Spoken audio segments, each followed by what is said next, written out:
MidAmerican Energy and you, together partnering to change the energy landscape by pioneering money-saving, energy efficiency programs and building a new industry in Iowa, wind energy, all while keeping your rates low. So what's next? We'll keep delivering cost-effective energy efficiency programs while putting money back in your pocket. That's right. You decide how best to spend your savings. That's a partnership good for you, good for the environment, and good for Iowa. Another way we're obsessively, relentlessly at your service. It takes more than a great price and great selection to continue to grow every year. We believe the reason is our core values. Hard work, we work hard for you. Integrity, it's not optional, it's required. We build trusting relationships and don't run when the problems arise. We're always improving the customer experience.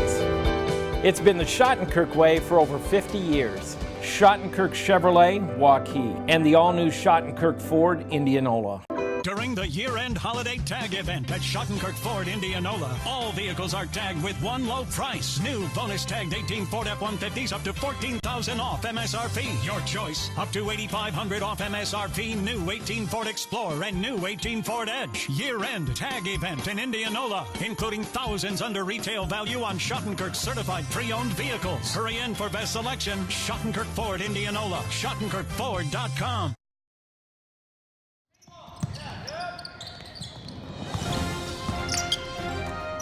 It's time for live high school basketball on the Central Iowa Sports Network. Young drives the lane, scoops it up short, down in, a kiss off the glass, good.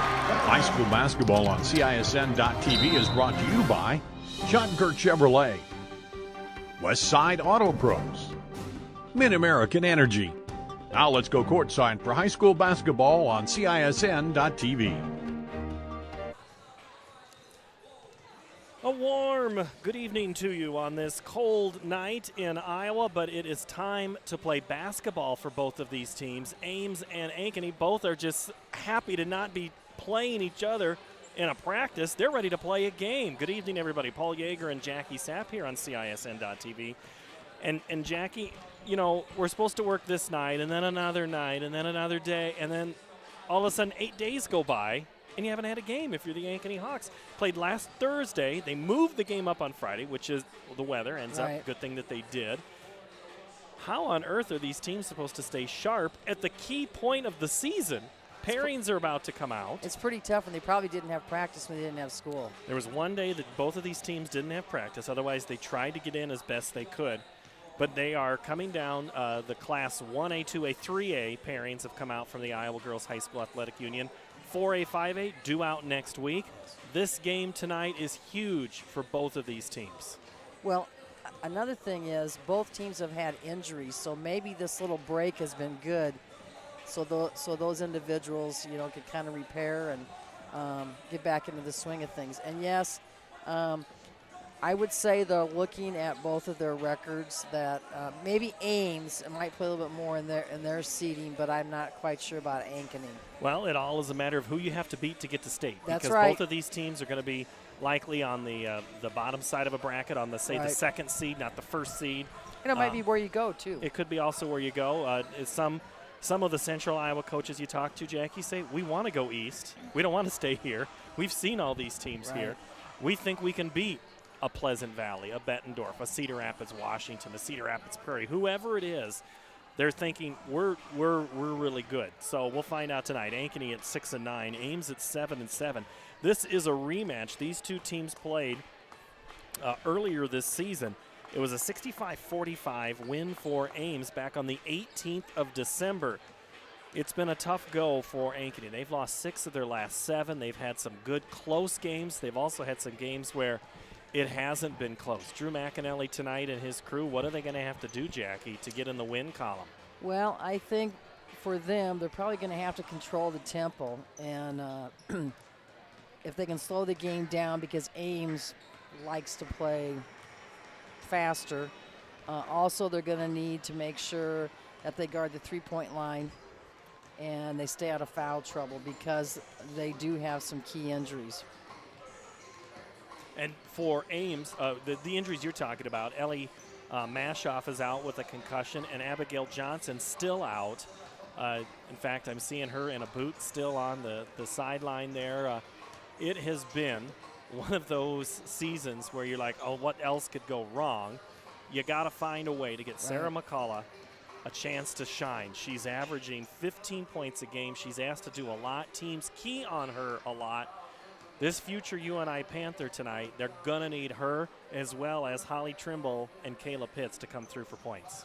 Well, and it's tough when you are the spotlight and maybe you don't have somebody else to go with because, then, like you said, they double team, they triple team an individual. So if they can get her on the move and she can catch the ball on the move to score, she may be successful scoring that way. The Ames Little Cyclones are 7-7. They've lost some games to some really good teams. They've lost to East, Waukee, Johnston twice, Dowling, Urbandale, and Southeast Polk. All of those teams could make a case for them to be at state. Well, and they played Southeast Polk really close right after Christmas break. So, and I think they'd had some injuries also. And Ames is a team that if you ask fans of Central Iowa basketball, they will tell you nobody wants to play Ames. Nobody wants to play Ankeny either.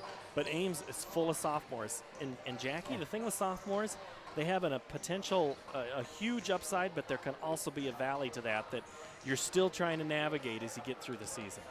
Well, and sometimes with girls, your sophomore year can be your best year, and their best player is a sophomore. And I'm trying to. Caroline Wade, yes, 20 points a contest. Yeah. And so and another thing too is then the next year coming in your junior year, people know who to key on. Ames is kind of scary. When I saw them play against Centennial with who they beat that night, I mean, they're a ball club that they're probably, one night look really great and the next night you never know who's going to show up. So I think they're kind of a team that I would be afraid to play. Ames played last Friday, a 79-30 win over Hoover. Ankeny played last Thursday in a loss to Urbandale on this court, 55-51. So turning the page to this week, Ames, Coach Sullivan had told us earlier today, he says, we need to contain their perimeter game, and you're looking at Holly Trimble and Kayla Pitts in particular on trying to keep them out of the score column. Well, they're going to have to guard them closely, but then again, you got to worry about inside also. So, I mean, it's kind of a double-edged sword. Trimble and Pitts can both pop off for big threes and really be game changers. You're shooting in your home gym. You hope that's a good home field advantage. But ask the Iowa Hawkeyes last night how shooting in their home gym did in the second half. They looked like they could beat anybody in the first half, but the second half was a little different story. It helps when Michigan State is as good as they are. I think this is one of the best teams they've had in a while. Michigan State is phenomenal. And they have a phenomenal coach. Tom Izzo, they don't come much better than that, the Hall of Famer. All right, we also have a boys game tonight that we'll have live here on CISN.TV. We are glad that you are watching. Tell your friends if you're out of town or if you're watching us on the replay, we're glad to have you there. We will have this contest where both of these teams are pretty even in the statistical categories. You've got both teams the same for free throws, the same for field goal percentage, and only a point difference in three-point. Where it comes is in the scoring offense and defense. Ankeny has a 3-point deficit. Ames leads 54-51 in their scoring offense per game. So these two teams, Jackie, pretty even. Yes, they are. Yes, they are. I think, again, it's going to be coming down to controlling the ball, not turning it over. And like you said, for Ankeny, it's had 8 days off. I mean, that's a long time to be off. It's kind of like a second Christmas break. Without all the candy and the Exactly. presents. Exactly. But you did have the snow and the cold, so just like winter. And here's the thing. Ames has to play tomorrow. They host Valley in an afternoon game. So I wouldn't want to have to do that. But both of those boys and girls Does teams. Valley play tonight? Valley plays tonight as well. Valley is at Marshalltown, so Valley has to do 2 road trips. So they could overnight in Nevada. But Valley could play their second lineup for that'll be some practice. That'll be a tough game for the Valley boys. Marshalltown boys, they beat Centennial in triple overtime earlier this year. Marshalltown boys, you hear, really good team. Yes. All right, we're going to take a 2-minute break. We'll come back with starting lineups and introduce you to some of the players as we get you ready for Ames and Ankeny, due to start here around 6:20 tonight, 6:25, as it is East and Terrace Elementary night. So They're making their way to the court. We're making our way to the break. We're back in 2 minutes. This is high school basketball on CISN.TV. The Fletcher in Ankeny. Words cannot even begin to describe our Sunday brunch.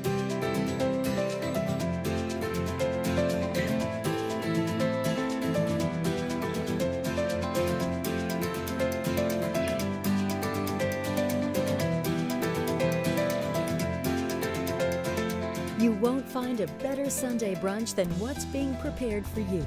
Try it this Sunday. The Fletcher, North Ankeny Boulevard in Ankeny. The Fletcher in Ankeny. Words cannot even begin to describe our Sunday brunch.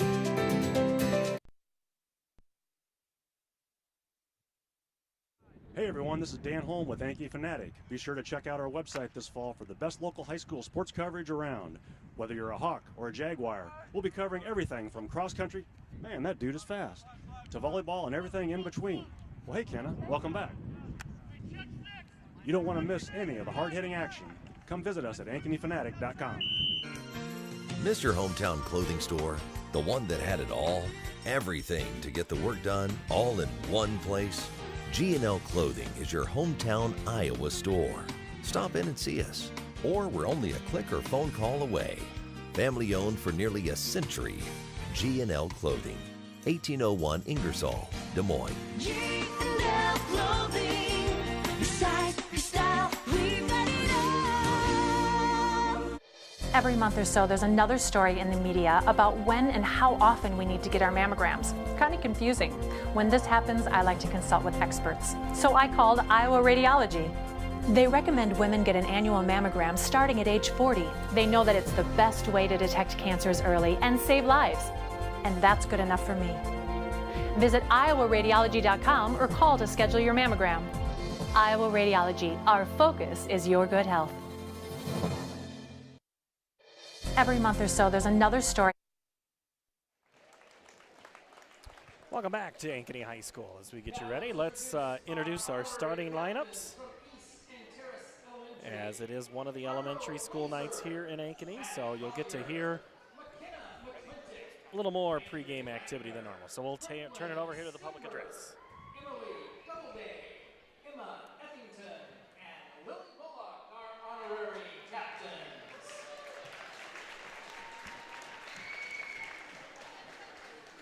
It's time for tonight's starting lineups. First, for the visiting Little Cyclones. A 5'9" sophomore, number 3, Brooke Spraggins. A 5'3" sophomore, number 4, Caroline Wicks. A 5'9" junior, number 22, Tegan Lipsy. A 6'2" senior, number 33, Caitlin Courtney. And a 6'1" sophomore, number 42, Ashley Iams.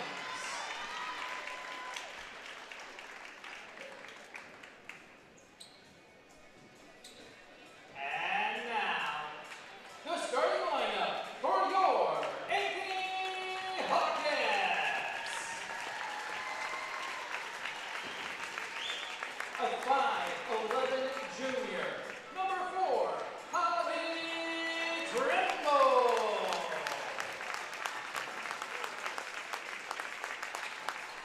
A 5'8" junior, number 5, Kayla Hitz.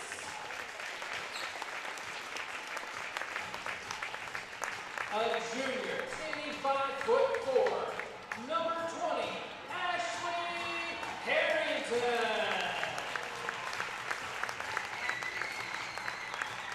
A 5'8" senior, number 22, Jalen Beaker.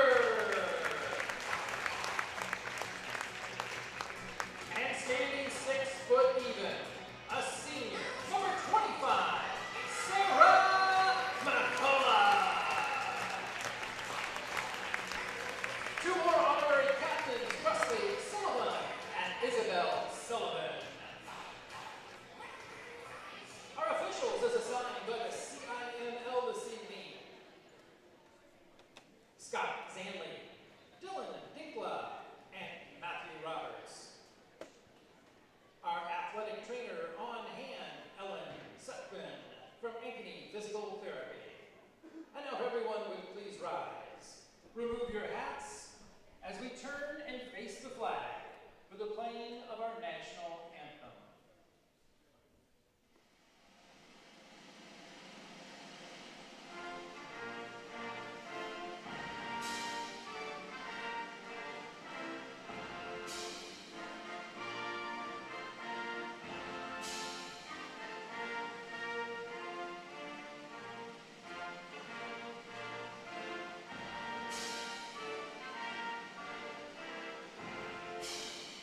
Thank you for the starting lineups and tonight's national anthem for Ames. It'll be Brooks Spraggins, Caroline Waite, Tegan Lipsy, Caitlin Courtney, and Ashley Iams. For the Hawks, who are 6 and 9, Holly Trimble, Kayla Pitts, Ashley Harrington, Jalen Keeker, and Sarah McCullough. I'm Paul Yeager. This is Jackie Sapp. And Jackie, your keys to the game tonight.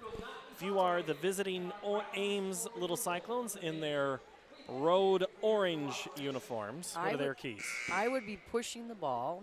I would want to contain the perimeter, make them uncomfortable in their offense, so either make them speed it up or run it wider. And then also, Ankeny likes to run a zone, so they're going to have to be able to make shots and attack the zone. And if you're Ankeny, what's your key? My keys would be to guard the three-point line, control the tempo, stay out of foul trouble, and last of all would be to value the ball and attack the basket. Gotta love valuing the basketball. It's all about possessions here as McCullough and Courtney tip it off. Ames has it, and they're up ahead right away with Waite. 3-ball corner pocket, and that's a good start. Ashley Iams for 3. 3-0 already. So Ames started off hot. Let's see what Ankeny can do on their first possession. Driving in, kicking McCullough for 3. Her answer is short. Rebound to Iams.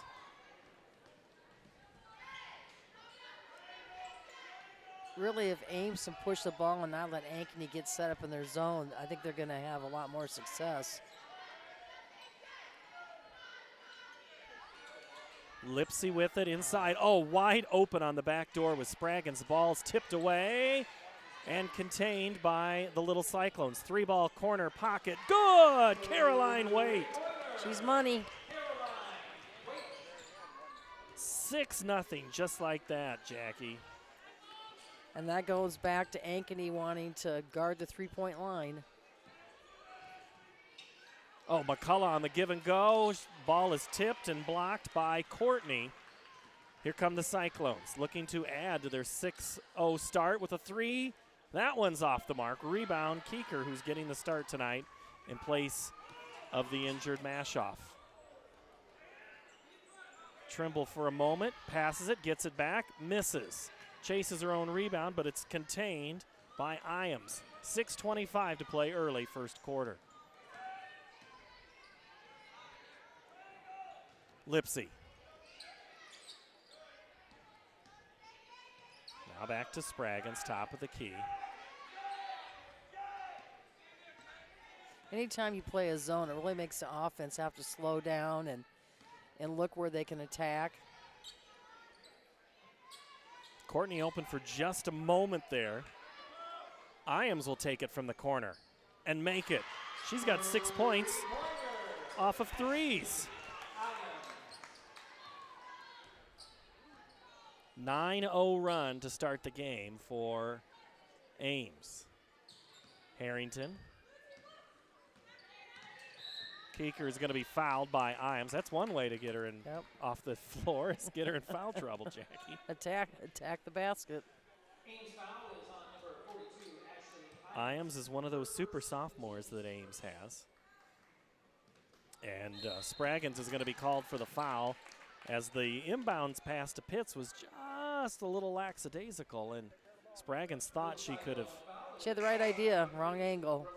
She's another one of those sophomores. I know, they're going to be tough next year. Waite's a sophomore. Lipsy's a junior.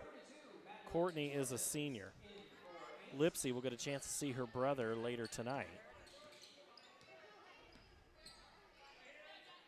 Is he as quick as she is? Oh, my goodness. She's really good. He's a freshman with already holding Division I offers, one from Iowa State. Hawks looking to find that basket early on here. Pitts is going to drive on Spraggins. She gets down. It goes off of Spraggins on the baseline. 5:06 now left. It's probably going to take them a quarter before they get really into the flow of the game. Trimble shots off the mark. Hustling for it is Keeker, but coming down with it is Waite, and then Keeker is going to be, Keeker is going to be whistled for the foul in front of the Ames bench. No, I think it was out of bounds. Oh, out of bounds. Yep, Okay. out of bounds. All right. Good thing you're watching the game. You just blinked. That was the problem. Usually is. 9-0. Ames in control. All via the three. Hopping out on that perimeter was Trimble.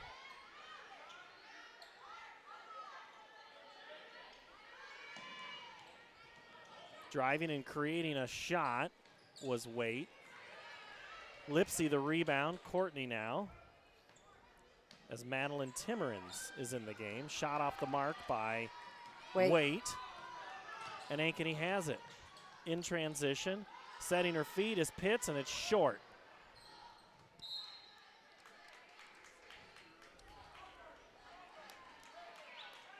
Out of bounds. It'll be Ames basketball.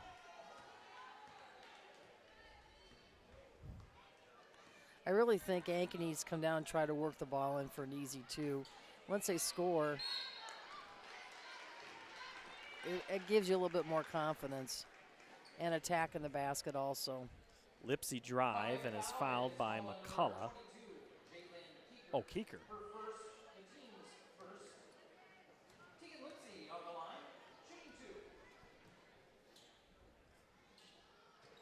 First free throw from Tegan Lipsy, a 63% shooter, is off the mark. She'll have another. Converts on that one. Lipsy's first point of the game. It's 10-0.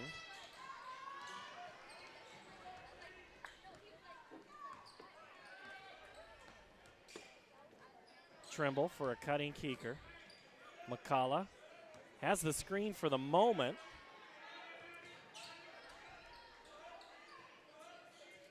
They had McCullough on the cut.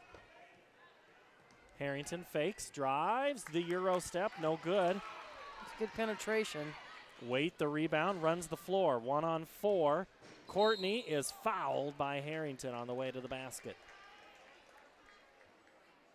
Ankeny foul is called on number 20, Ashley Harrington. Her first, the team's second. Second team foul early on. Ames making another substitution. Substitution number 10, Allie Moore. Allison Moore coming in. So Moore and Timmermans are in. They've at least gone two. Oh, Spraggins had a wide open look. She'll take it on the second time. And it goes up and, That was a great hustle rebound. Great hustle rebound, and the shot won't go. Rebound again. Ames is going to get 3 looks at the basket. McCullough is going to tie it up underneath, and it'll go back to Ankeny on the alternating possession. Possession arrow to the Hawkettes. The Hawkettes haven't been able to pop anybody off that bench because a couple of their bench players are unavailable with injuries, and so we'll see how fatigue goes. Pitts drives. Oh, Trimble was cutting.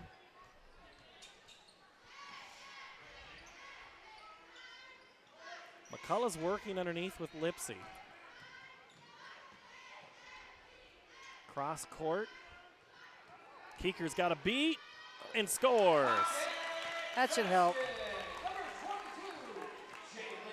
I think sometimes when you watch some teams, their offenses are no screen and it's all creating on your own. Waite's shot is cleared. Up ahead in transition. Pitts doesn't think about it, but Trimble will take it and make it.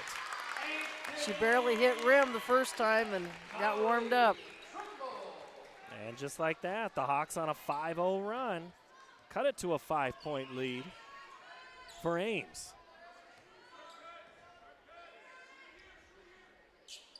Spraggins again. She's been open. They're kind of leaving her open to take it. She missed the first offering. Oh, baseline wide open shot is put and then rebounded. Lipsy gets it back. Harrington steals it for a moment, but then loses the handle out of bounds. Off Coach McAnally. I see Coach Mack's father is behind him there on the bench, a former assistant down at Indianola. He's been in a couple of places. Yeah. Huh. One of Bert Hansen's former assistants. You think they talk basketball in the house? I bet you they do. Oh, nice backdoor cut. Lipsy, the lefty, is good. That was a nice play. That's how you break a zone. 12-5 now with 1:40 to play in the first quarter. Harrington, the first cut. Second one is Vasic, who's in. McCullough's three off the mark. Rebound, Ames. Spraggins does chase it down. Wait, pulls it. It's going to be off the mark. Rebound, Ankeny. Harrington cuts out. Three ball on the way from Pitts. Oh! Was good. Wow, I don't think I've seen one like that. She got all the rim that time. Well, we know how big the rim is for Pitts. Oh, that's funny. Seemed like forever. The shot off the mark for Iams. Again, Ames. The rebound. McCullough rips it away, and then she's tied up. Oh, they're going to call a foul. Whoa, one called a jump ball, the other one called a foul. I would have, I don't know about that. And that'll be Brooke Spraggins' second. So she'll have to go out. Courtney will come back in. She's a good ball player. Yeah, she's been in the right spot at every moment. You know, we always talk about, you know, the good players know where to be without being told. Right, exactly. McCullough had Vasic for a moment down low. Vasic's got it now up top. Sets a pick, creates it for Harrington. That three ball is good.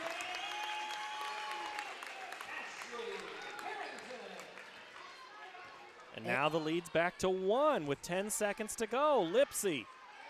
Three ball on the way for Ames. No good. Rebound. Vasic. Trimble. 3 seconds. Pitts. Up ahead. Harrington at the buzzer. Can't get the shot off. Wouldn't have counted. But, Jackie, I don't think I would have thought this. Ankeny pulls it within 1 after being down 10-0. Make it a 12-11 first quarter. We'll take a minute break on CISN tonight in Ankeny. Hi, Ron here, head coach of Westside Auto Pros. When your car's on the injured reserve, you want to get it back in the game as soon as possible. I know that. That's why you need to bring it here to Westside Auto Pros. I have a team of experts that can fix almost every automotive injury, whether it's a fractured joint, a brake, or if your car just got its bell rung, no problem. We can even do a complete physical on your car to make sure it's game ready for the entire season. So bring your car to Westside Auto Pros and we'll get it back in the starting lineup in no time. Hey, you guys are dogging it back here. Let's move it, move it, move it. Is this guy a contractor who does good work or a contractor who needs work? For a reliable recommendation, trust the Better Business Bureau, protecting consumers for over a century. When you go to bbb.org to check out a business, you'll learn if it's BBB accredited, see its grade on customer service, and read honest, useful reviews from local people. For online recommendations you can trust, start with trust at bbb.org/Iowa.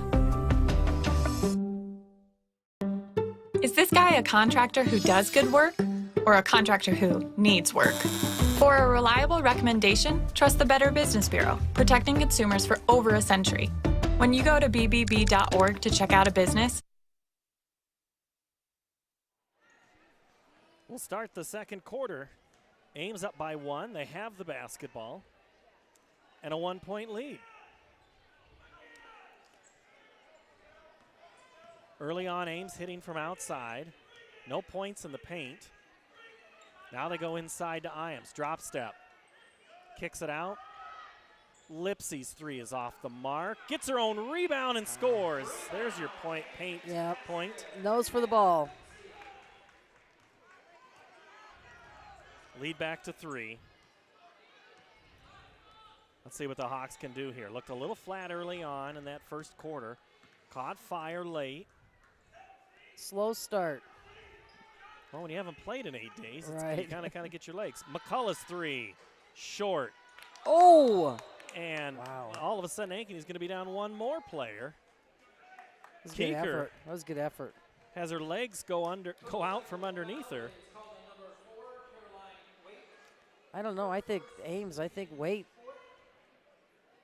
In fact, Coach Sullivan's trying to get an explanation. He thinks the same thing you're saying, Jackie. Now, we saw Ames against Centennial earlier this year. Yes. Or season, I guess. And they beat Centennial. They beat Centennial. That was a good win for It them. was a great game. Over the top. Trimble, 3. No. Lipsy rips it away.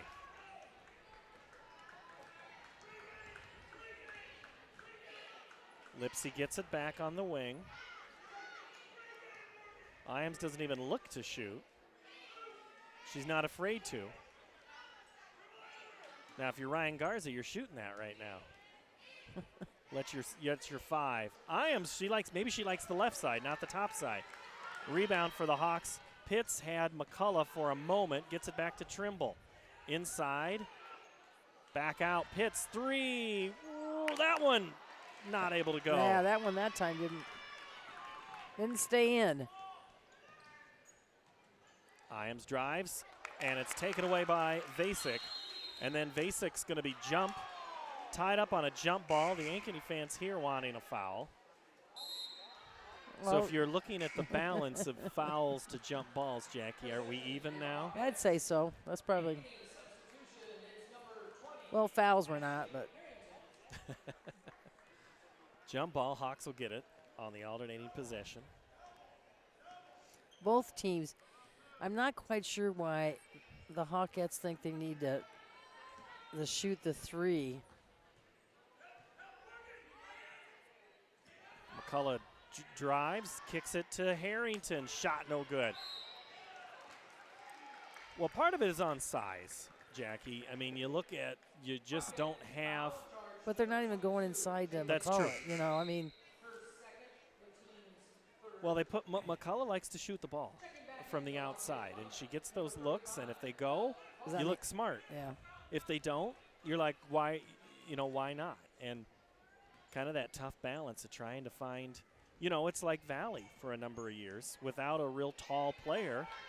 They all just had to shoot the ball from the outside. Won them a state title. Off to a good lead or a good season again this year are the Tigers, where it'll be the battle for the colors of orange and black, and that'll be a foul as Waite is fouled on the way to the basket by Pitts. I guess I always look at, though, when you attack the basket, more things can happen. You draw fouls, just like Ames did right there. Well, again, I'm gonna belabor a point of the Hawkeyes last night. Had a chance to see some of the. If you saw any of the game, Iowa early on attacked, went inside. But the free throws and the fouls just didn't quite match up with what Hawk fans and maybe Coach McCaffrey. The shot by Iams is off the mark, and somehow Courtney gets the rebound. Vasek gets it back. The Hawks pounded in. Coach McCaffrey asked after the game. Harrington drives, goes under, kicks it out. 3 ball on the way from Trimble. No good. McCullough had position.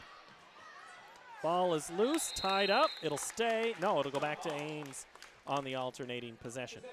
McCaffrey was asked after the game, Jackie, what do you think? You're the lead. You're the one of the best free throw shooting. You go to the free throw line the most in the country. And Coach just looked at him like he's known to do if he doesn't want to answer a question. Well, he can't talk about the officiating. That gets him in trouble. All he said was, we pounded the ball the best we have all season. We entered the paint all the time. And they did. It's basically saying, we thought we did exactly what we needed to do. We just didn't get the calls. 3 ball, Caroline Waite. Nice looking shot for Waite. Lead back to 6. 17-11, 4:25 to play here in the second quarter. Trimble pulls up her dribble. McCullough open for the 3, then puts a move on. Coach McAnally had told us last week, he says, we look for a good shot, and chances are if you make one more pass, a teammate's got a great shot. But at some point, somebody's got to shoot the ball. Right. And that's what got him in trouble against Centennial. Nice cut to Harrington, and she's tied up for a moment. McCullough, 3. That's going to be off the mark. Vasek's there, and she's fouled by Spraggins, or by Lipsy. Well, you remember that game last week. Yes. Centennial and Ankeny. or 2 weeks ago already. Geez, time flies when you don't play games. Ankeny was taken out of their rhythm in the third quarter last week.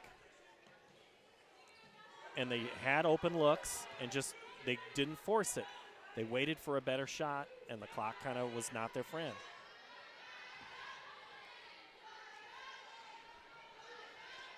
You're kind of missing the cutters.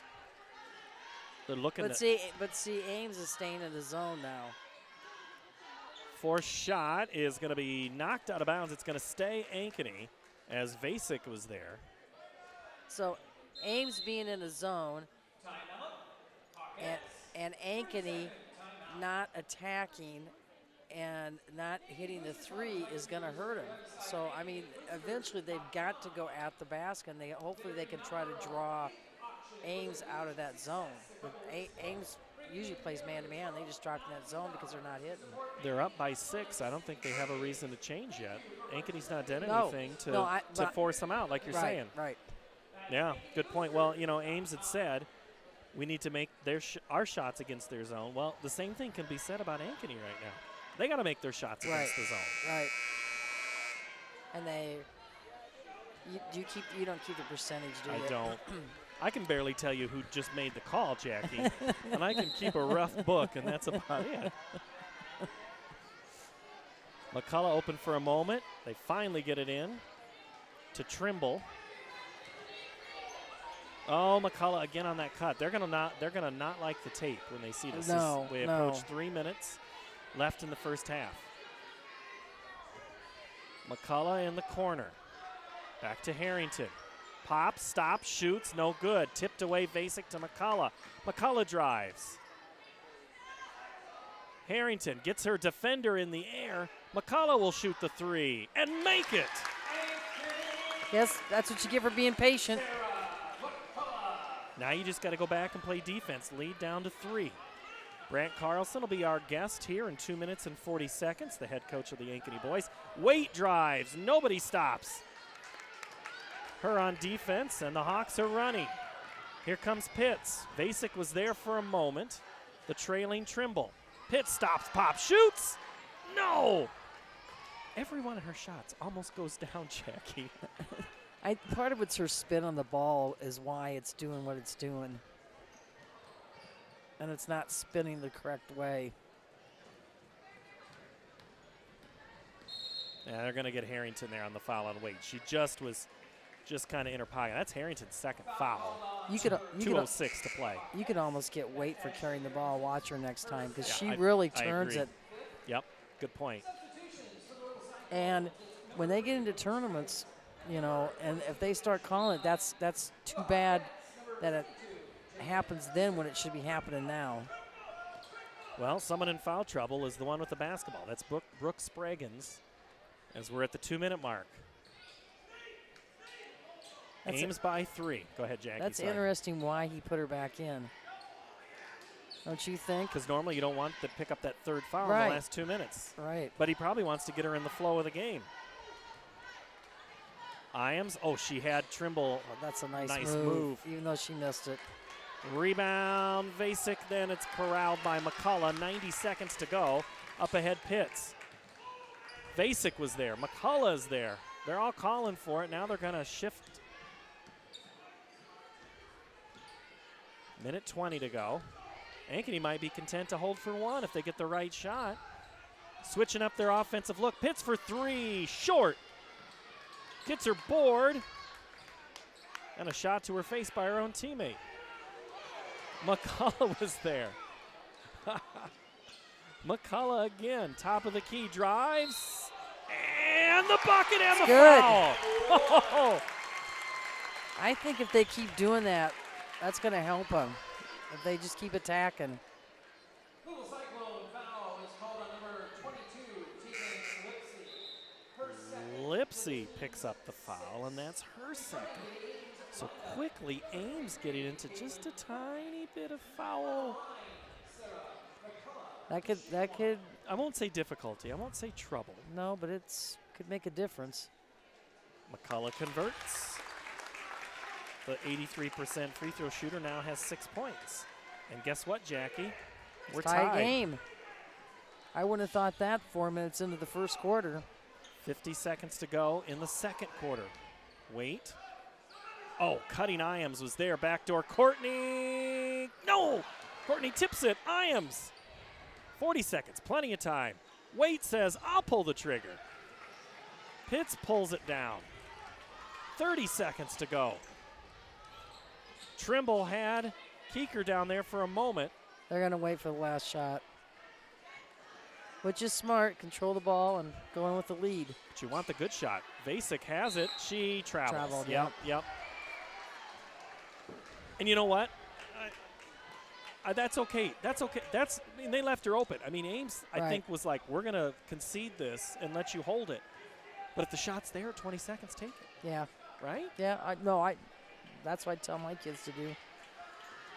And that's why I don't think you can be too mad. 6 seconds to go. Iams for 3, 2, 1. Ankeny to get it off. Vasic, can she get the half quarter? No good if it won't count, if it would have gone, but we're tied at 17. Ankeny, a 6-5 second quarter. They win the quarter, tie the game at 17. We'll take a quick timeout. We'll talk boys basketball when we come back on CISN.TV. Hi, I'm Chris from Fireplace Superstore. You may have noticed it's starting to get cold outside, and if you're like a lot of folks, that old fireplace in your house isn't doing you much good.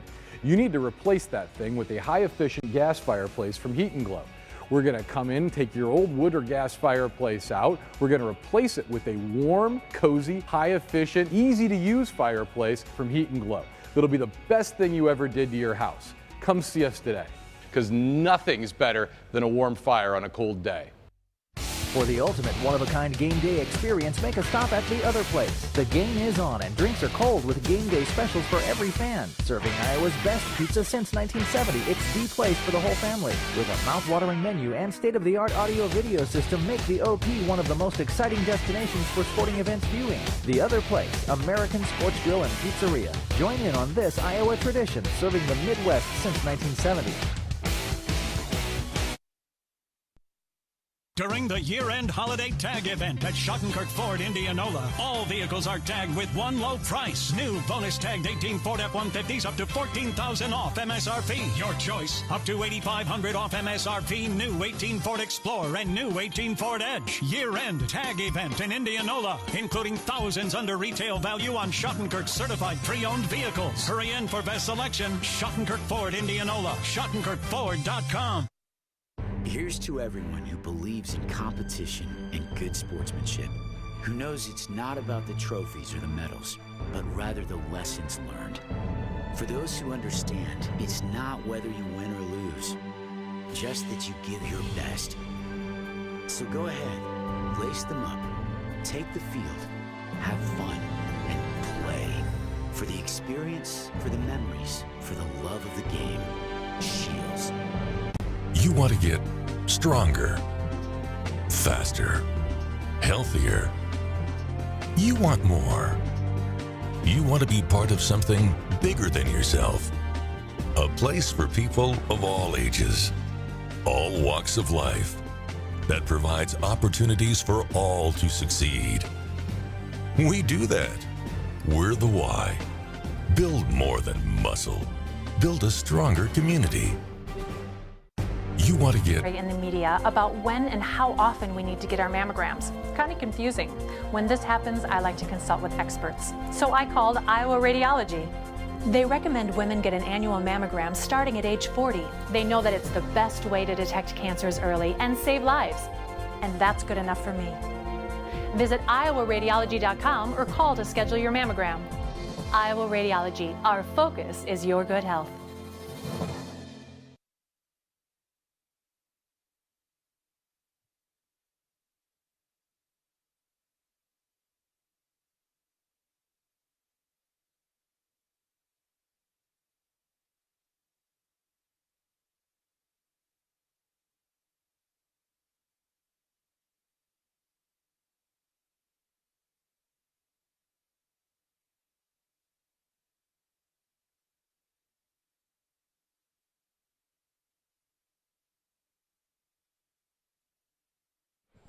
Welcome back to Ankeny High School. Paul Yeager and Brant Carlson. Coach, how you doing? Good. Thanks for having me. Hey, good to have you here. Hold on, you're a lot louder than I anticipated, so let me turn that down. Yeah, that's all right, so tonight you're watching this first half of the game. What do you do? What time do you get here on a game night when you got one before? What's your routine? We try to come watch our sophomores at 4:45, 5 o'clock, and try to support those guys and our coaches and all the work that they do. So, and our players get here before the girls' game, and we try to meet a little bit before that. And we don't try to overdo it. I think for a lot of kids, we've got to release them to the game and allow them to get themselves prepared for that. Right. So this has been a weird stretch. You haven't played in 8 days, right? And you only missed 1 day of practice because of weather. Is that right? Yeah, pretty much. I mean, it's what it is in Iowa, right? I mean, most of us are used to it, and you kind of come to expect it. And here in Ankeny, we really don't miss a lot of school, so it is a rarity for us. But at the same time, sometimes it's good. You know, you need to take a break and get yourself kind of ready for the last run of the season. So you spent enough. You're from Northwest Iowa. Who would have thought they would have had school all week, and we didn't down here? They missed the storm. Yeah. Normally, it's always the other way. Always the other way. All right, so you're playing an Ames team tonight. You've seen them already once. You've seen them on film.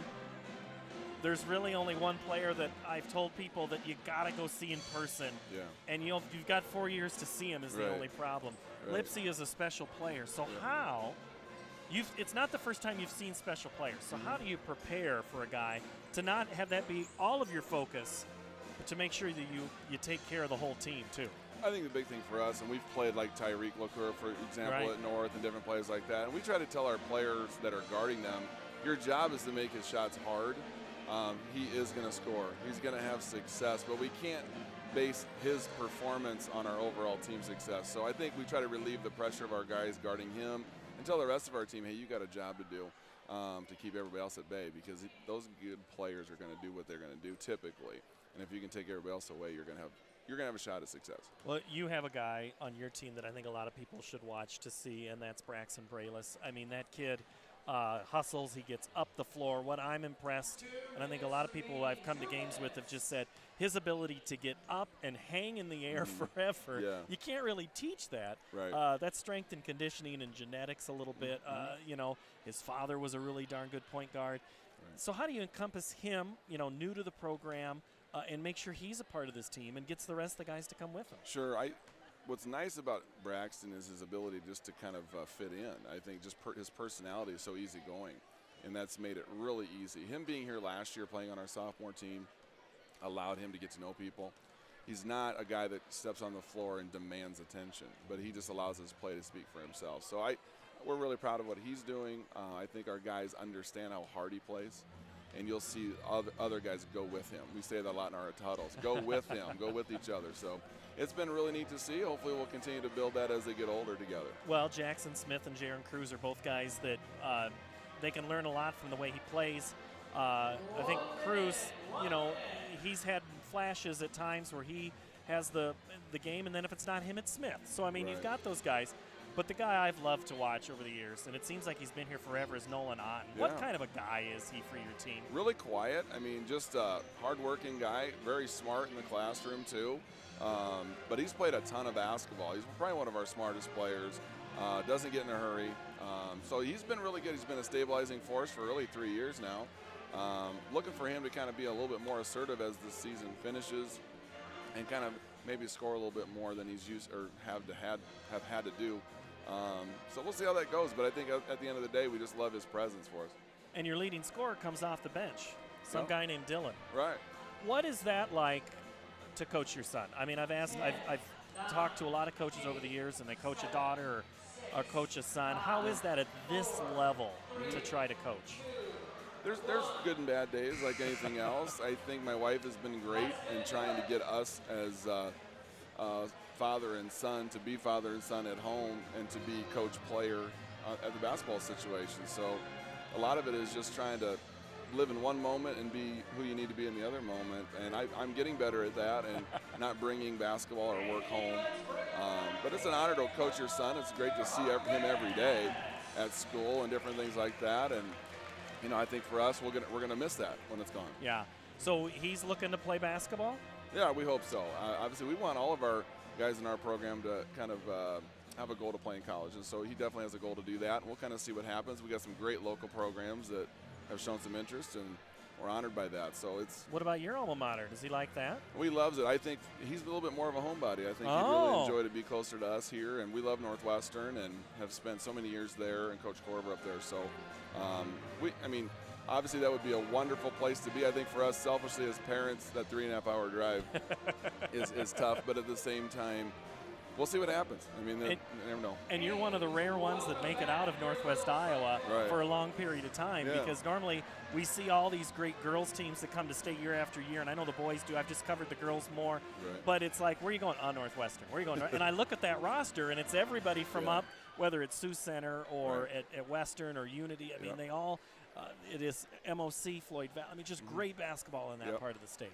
It's awesome, and I think it was so much fun to coach there and have Dylan be raised in that environment and play for Lauren DeYoung at MLC. I mean, what a great foundation that he was given. So, I feel like Ankeny for us, the way we're trying to instill our program, has a lot of Northwest Iowa in it, no question about it. Fantastic. All right, well, have fun tonight. We don't even need to say what you got to do to win or lose. We already talked about that. We'll talk about that on the broadcast. But I appreciate the time, and we'll see you next week, I believe, too.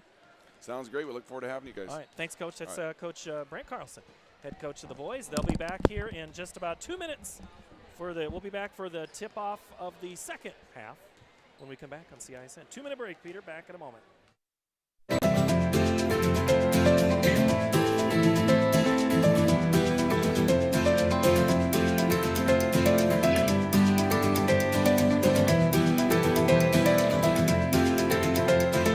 You won't find a better Sunday brunch than what's being prepared for you. Try it this Sunday. The Fletcher, North Ankeny Boulevard in Ankeny.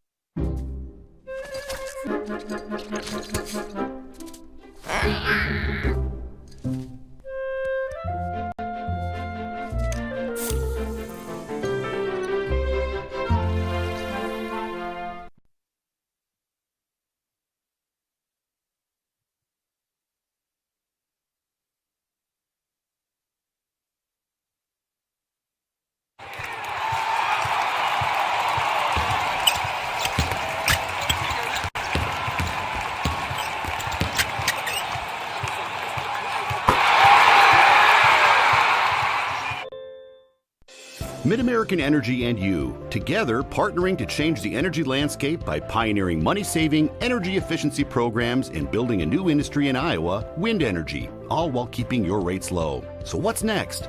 We'll keep delivering cost-effective energy efficiency programs while putting money back in your pocket. That's right. You decide how best to spend your savings. That's a partnership good for you, good for the environment, and good for Iowa. Another way we're obsessively, relentlessly at your service.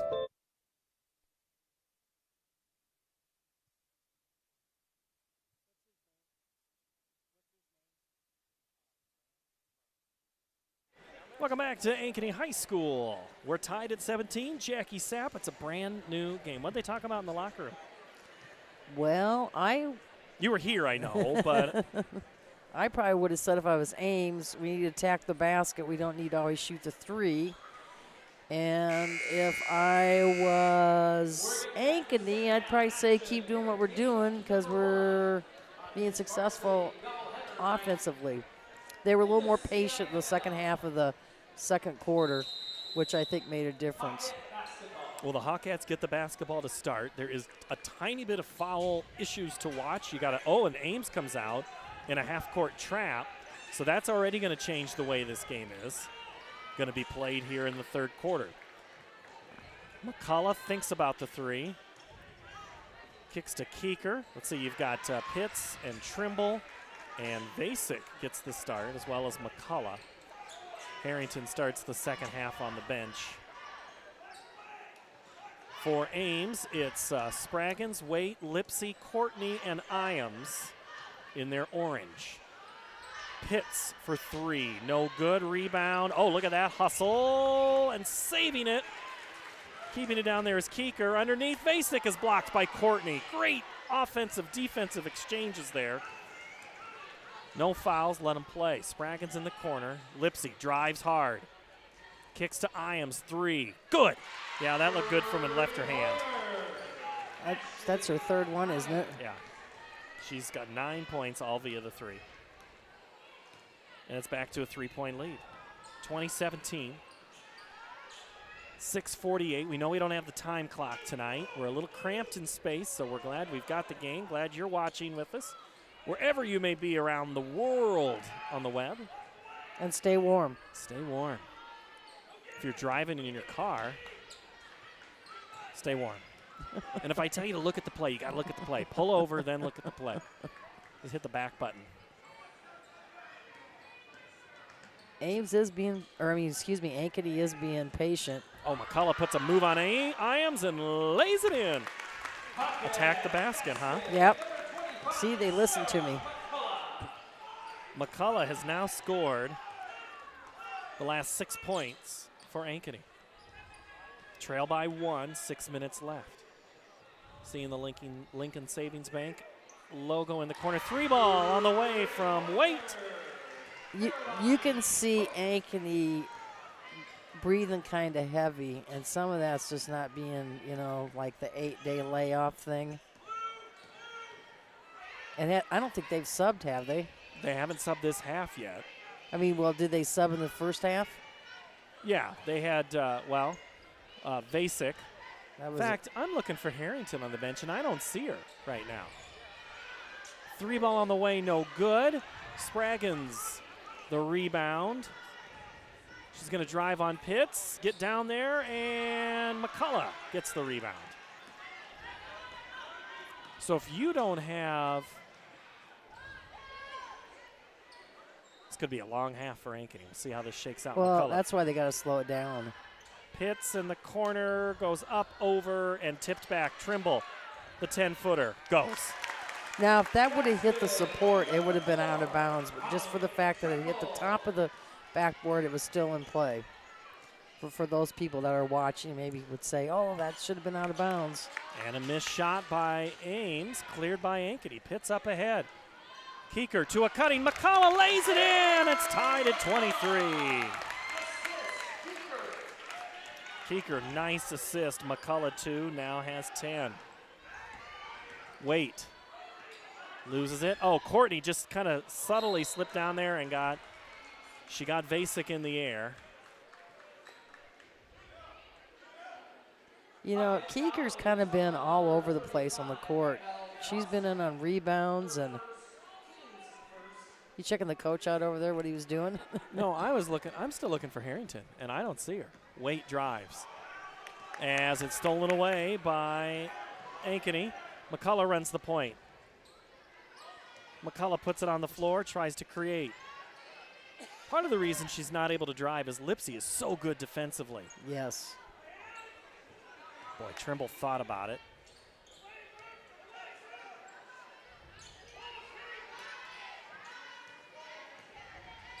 Into the corner, Trimble gets a pick. Oh, I thought maybe she was going to take it. That's the first screen I've seen. McCullough, 3, short. Courtney corrals. Tied at 23, 3.5 to play, third quarter. Iams.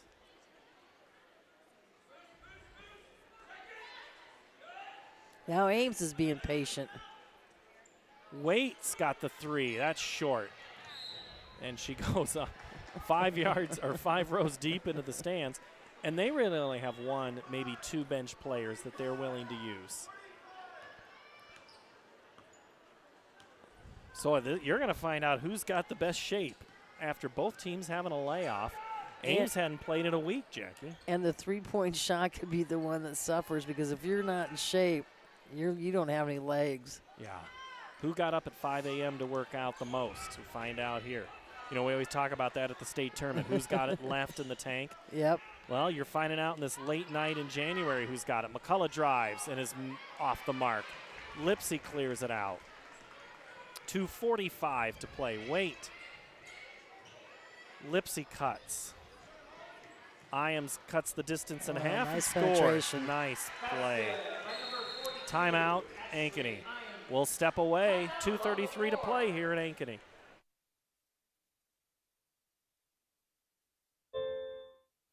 MidAmerican Energy and you, together partnering to change the energy landscape by pioneering money-saving, energy efficiency programs and building a new industry in Iowa, wind energy, all while keeping your rates low. So what's next? We'll keep delivering cost-effective energy efficiency programs while putting money back in your pocket. That's right. You decide how best to spend your savings. That's a partnership good for you, good for the environment, and good for Iowa. Another way we're obsessively, relentlessly at your service. Stronger, faster, healthier. You want more. You want to be part of something bigger than yourself. A place for people of all ages, all walks of life, that provides opportunities for all to succeed. We do that. We're the why. Build more than muscle. Build a stronger community.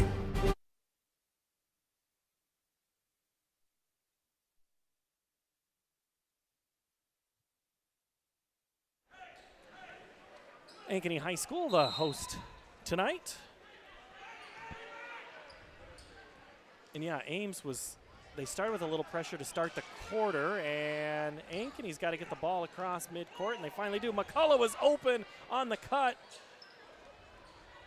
A little helter-skelter there. Pitts for three. No. Trimble tips it. It's like a volleyball action they there. had a box out. McCullough is fouled on the way to the basket by Waite. And I've been so resistant to say, wait, don't tell me. You know, if Ames stays in a full court press, they're going to force maybe Ankeny to speed up a little bit, and that could also play a factor in, shape. Well, okay, Courtney is out. Trimble's three, no good. Great box out by Lipsy. Oh, my goodness, Jackie. You saw the same thing I did. Got her tail into her.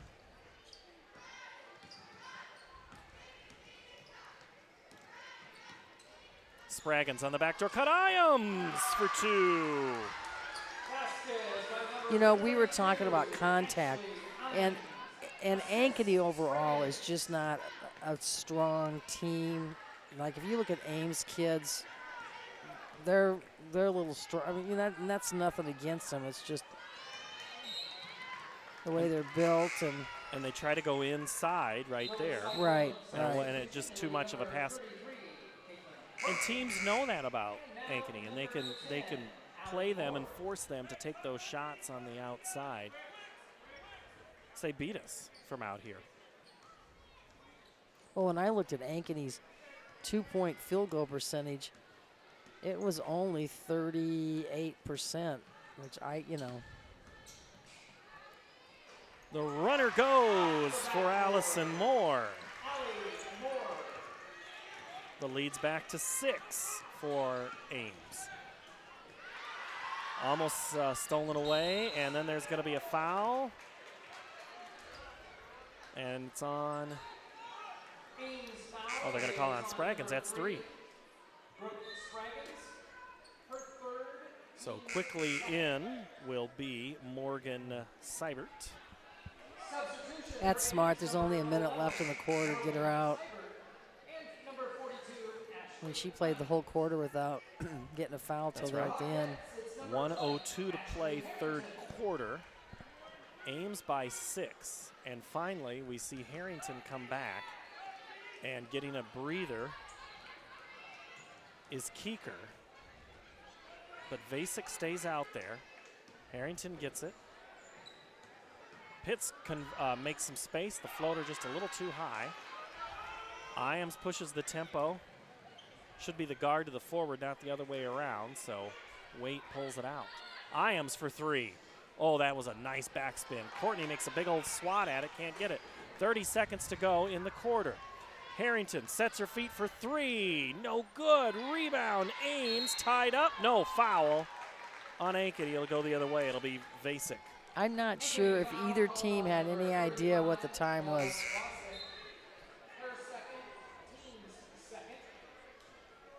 .23.2 for the record is how much is left.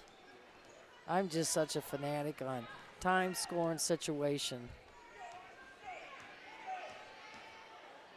Iams with it.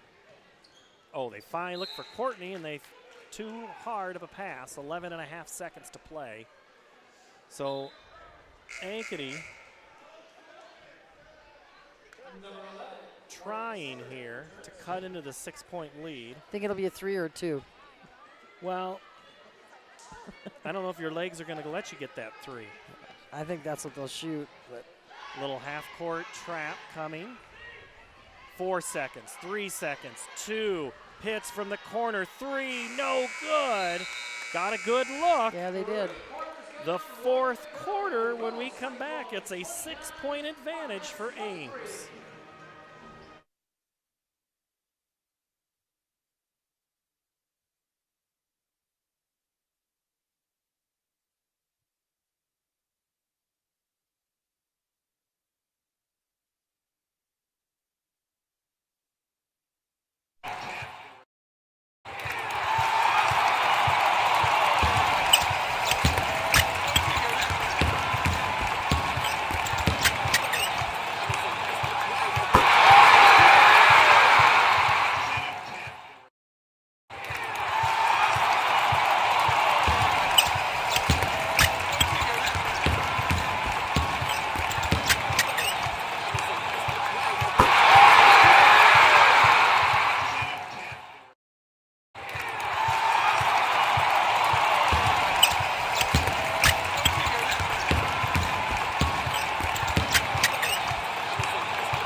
As we go to quarter number 4, Jackie Sapp along with Paul Yeager here.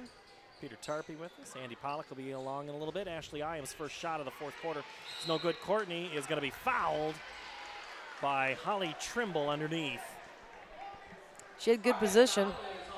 Well, that's all you can get on Courtney because you're certainly going to lose the size battle. Courtney got some good height.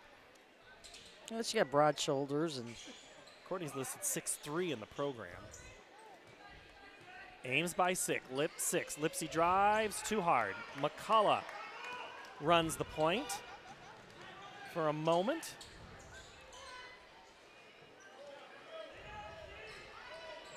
Vasic back in. Harrington makes a play for the basketball, but it goes to Pitts instead.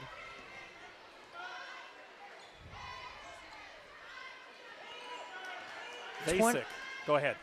No, never mind. Trimble for 3, no. And boy, Pitts and Trimble both have struggled to find the basket here, shooting for 3 in the second half. 7:09 to play, fourth quarter.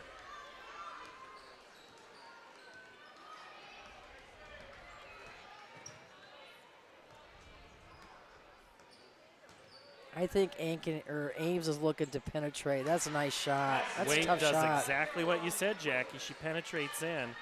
She's got a nice little pull-up jumper. 8-0 run for Ames right now. Off a couple of buckets by Iams, Moore, and now Waite. 3-ball, no good.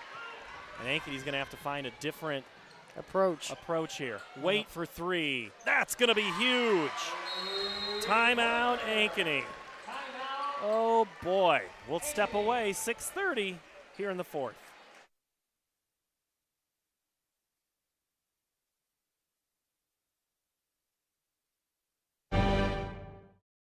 Here's to everyone who believes in competition and good sportsmanship, who knows it's not about the trophies or the medals, but rather the lessons learned. For those who understand, it's not whether you win or lose, just that you give your best. So go ahead, lace them up, take the field, have fun, and play. For the experience, for the memories, for the love of the game, Shields.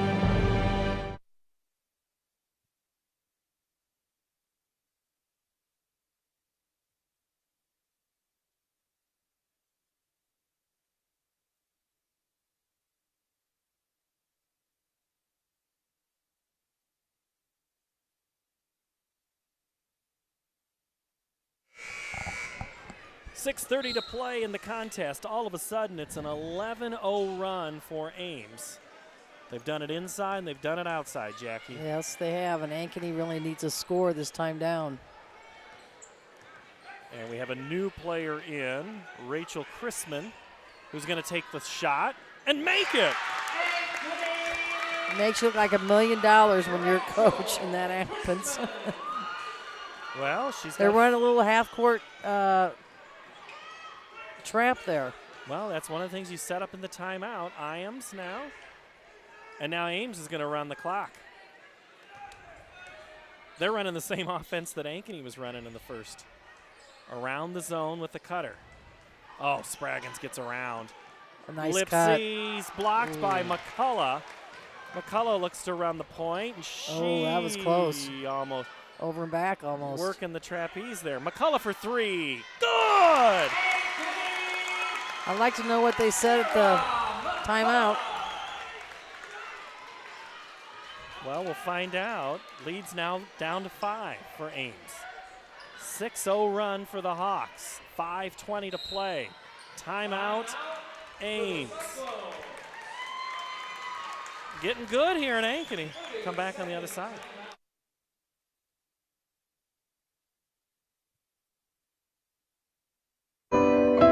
It takes more than a great price and great selection to continue to grow every year. We believe the reason is our core values. Hard work, we work hard for you. Integrity, it's not optional, it's required. We build trusting relationships and don't run when the problems arise. We're always improving the customer experience. It's been the Schottenkirk way for over 50 years. Schottenkirk Chevrolet, Waukee, and the all-new Schottenkirk Ford, Indianola.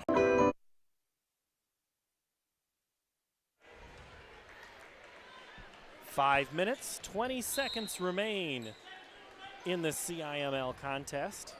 Ames in orange with the lead and the basketball. That's Lipsy. Iams for 3. No good. Rebound. Spraggins. Back to Iams. She'll try it again. This time convert. Ashley Iams has 16 points, Jackie. She's not afraid to put it up. And she kind of has a funny release. Iams, a sophomore.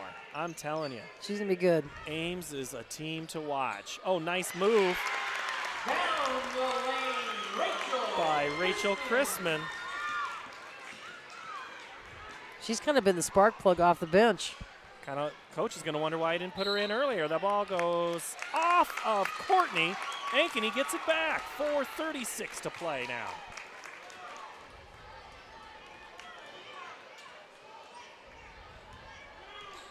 (37-31). Chrisman for 3. Good!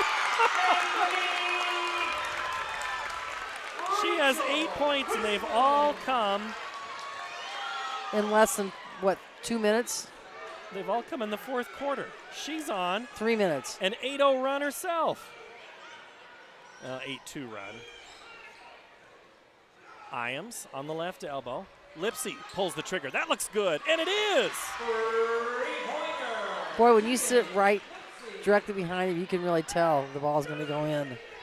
Makes us look smart, doesn't it? Yeah. I was thinking you were anyway. Here's $10. Thanks for that. 10. Harrington has it now. Trimble says, hey, I can shoot the 3. Just didn't quite fall. Wait. Coach Sullivan calls triangle. See if they can make the adjustment. They do. Iams now with 18. Man, just when you think you have the answer, Iams comes back. 42-34, and the comeback. They got to keep doing that. Just take the ball to the basket. Trimble for 2. Little trap in the backcourt. Ames gets it across. 3:13 to play. 6-point advantage for the Little Cyclones. Ooh. Wait, 3 free throw line, good. Ankeny's getting tired. Harrington's getting tired. Timeout, Ankeny. They know it, they can see it. 2 minutes, 54 seconds left to play. Back in a minute. For the ultimate one-of-a-kind game day experience, make a stop at the other place. The game is on and drinks are cold with game day specials for every fan. Serving Iowa's best pizza since 1970, it's the place for the whole family. With a mouth-watering menu and state-of-the-art audio-video system, make the OP one of the most exciting destinations for sporting events viewing. The other place, American Sports Grill and Pizzeria. Join in on this Iowa tradition, serving the Midwest since 1970.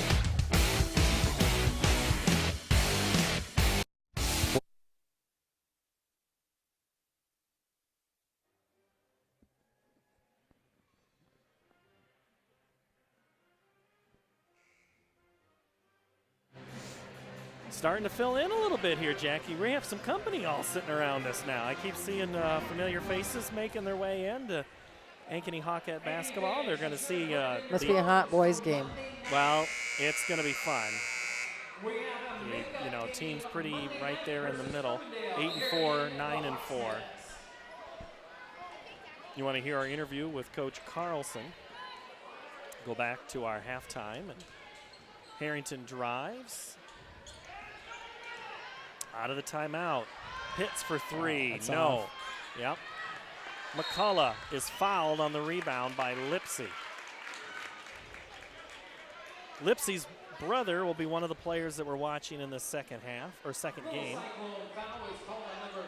So there's two girls that have brothers on the boys team, or just one? Just one. They call that on Spraggins, according to the PA. Trimble hits it. Trimble now with 9.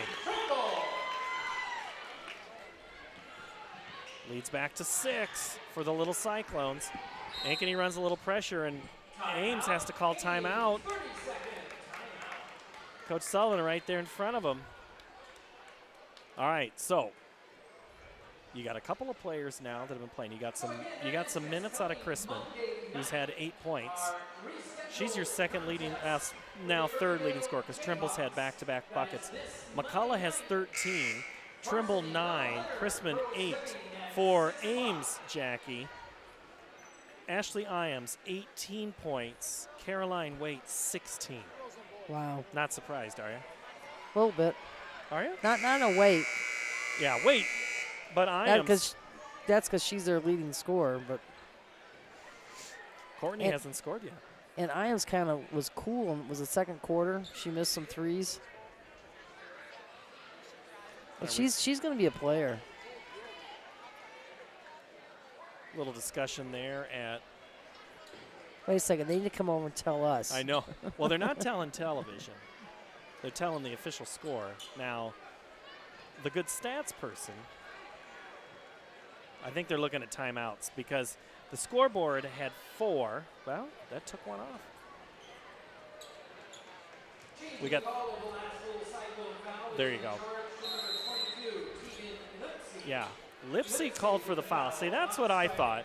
Not Spraggins, because that would have been her 4th. Spraggins had the trouble early, but she stayed out of it. Well, she was clear over here. She wasn't even near the ball. Right. And Waite's pocket is picked. Trimble's got traffic on the left. Ooh. McCullough, top of the key, 3, rattles around, no good. Lipsy had a good look. 2 minutes to play.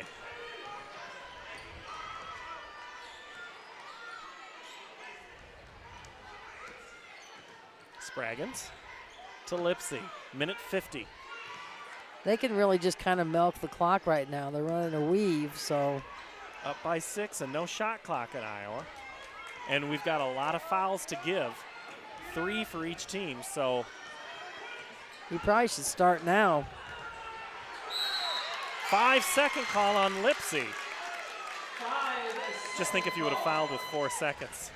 Would that have pulled you out of your chair, Coach? Yeah. Kind of like a foul under 5 on the shot clock. All right, Hawks have it. Down by 6. Minute 25 to play. McCullough had a look for a moment. Iams jumps out. Crispins, who had a good 4th quarter early on. Can she keep it going here? She's fouled by Lipsy. But that's only the 4th team foul. So no free throws yet. Now Lipsy has 4, but with a minute 16 doesn't become a factor unless Ankeny can quick. Pull! pull and shoot and score is Trimble. Trimble scored the last 6 points. Back within 4. Will Ames just run it out now? Timeout, Ames. All right, so what do you do here? You start fouling? Well, if I'm Ankeny, yeah. 59.7 seconds left. Because look how many fouls they have to give. You And gotta it stops the clock. And then you just hope you can shoot, get them on the free throw line. As a team, both of these teams are 68% free throw shooters. So it's not automatic. Now, the ones you want to stay away from is, I guess, you guessed it, Caroline Waite. 86% free throw shooter. How many fouls even shots? I can only remember one. There was the three-point play yes, that McCullough down had here. And Ames had, I think, Was it McCullough McCullough? had a free throw. Lipsy had a free throw to make it 10-0. 2 free throws by my. That's kind of crazy. But neither team's really attacked the basket. And when you shoot a lot of three-pointers, then, you know. Now, in the early days of 6-on-6 transition to 5-on-5, a 44-40 game would be common because not everybody was up to speed on all of it. But now, well, you didn't have a three-point shot either. You didn't. Yeah, and now you've got it where it's our shots didn't fall, but we're all shooting the three. Ames tries to get it in. Iams back to Lipsy, who is barely back in bounds, and she's fouled by McCullough. So yeah, let's see who's got fouls to give. McCullough, that's only going to be her second. So that's only 4 now. Less than a second goes off the clock. Oh, the scoreboard says only her first. Lipsy, and now Vasek fouls. Or no, that's Keeker. I'm hoping that coach notices when it gets to where there's going to be shooting it. She better be the best foul shooter. Well, you're not giving it. Oh, they give it to. Oh, into the corner. Oh, a foul. Oof. Keeker thought maybe I just stole one right there. So that's 6. 5, isn't it? No, you're right. It should be 6. Yeah, you're right. I think it is. You're right. Because when this whole process started, it was 3. Yep. So the next foul, Spraggins is one that you might think you have success with. 37% free throw shooter, Jackie. 51.9 seconds to play. Why is she getting the ball on the inbounds? Right? Well, that's what I was just going to say earlier, that I hope they knew who their best foul shooter was and ready to go to the ball. I mean, that's coaching right there. Wade had gone to the ball earlier on that possession that was in the corner foul. Spraggins first is off the mark. It's a rebound. McCullough and the Hawks can cut it to a one-possession game. McCullough drives. Iams closes her out. They leave it for Trimble. 40 seconds to go. Harrington drives. McCullough now goes to the basket and is blocked by Courtney. They're going to call it on the body because it was a clean block up top, but it was the midsection that got her.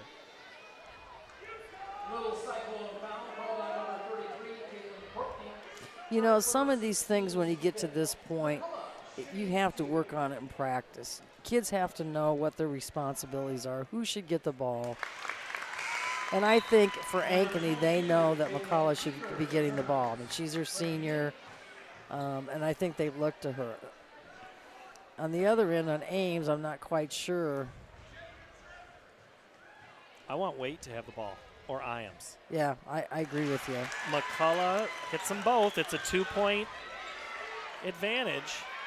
Ames gets it in. And now Iams is not the one you want to foul. Lipsy up ahead. Oh, Waite's just going to lay it in. And miss it! Courtney for the putback, the foul!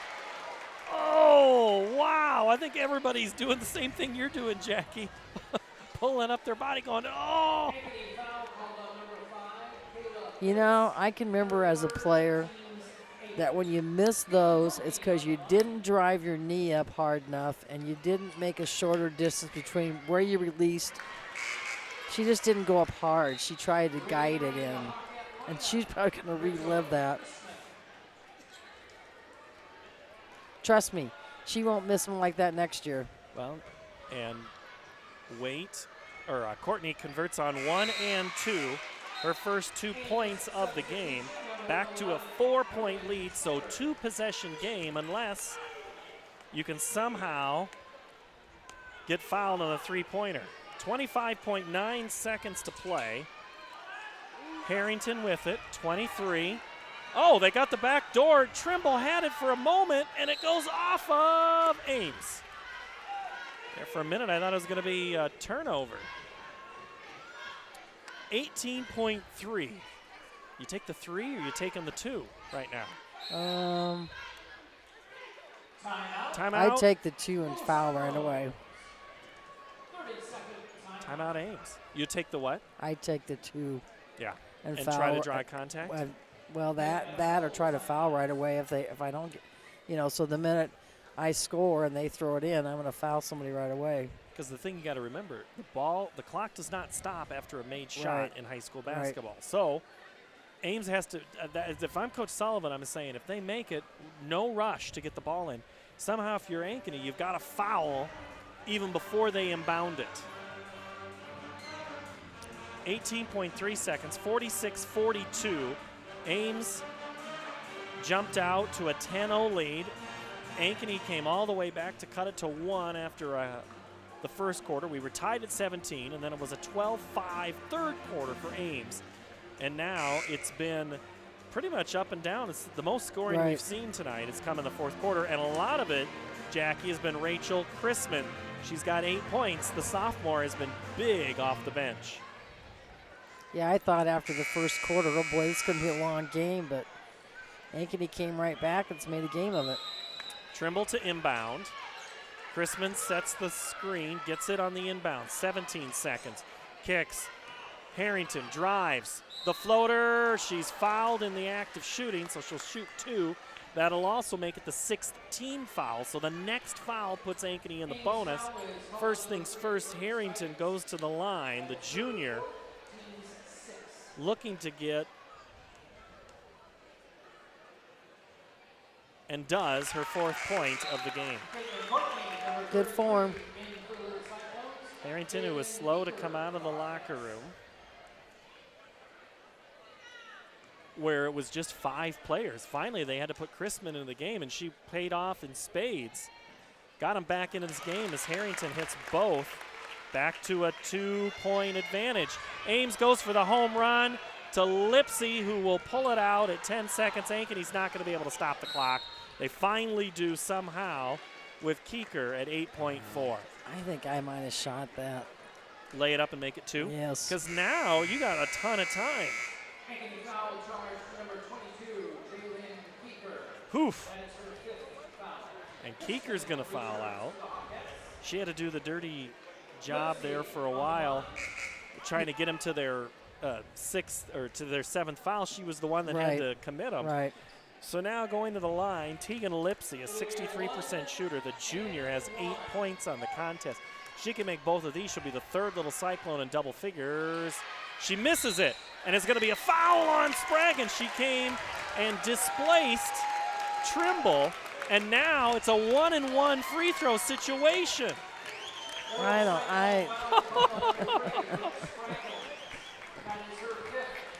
And Spraggans fouls out with 7.7 seconds. Interesting. When I do a game with you, they're close.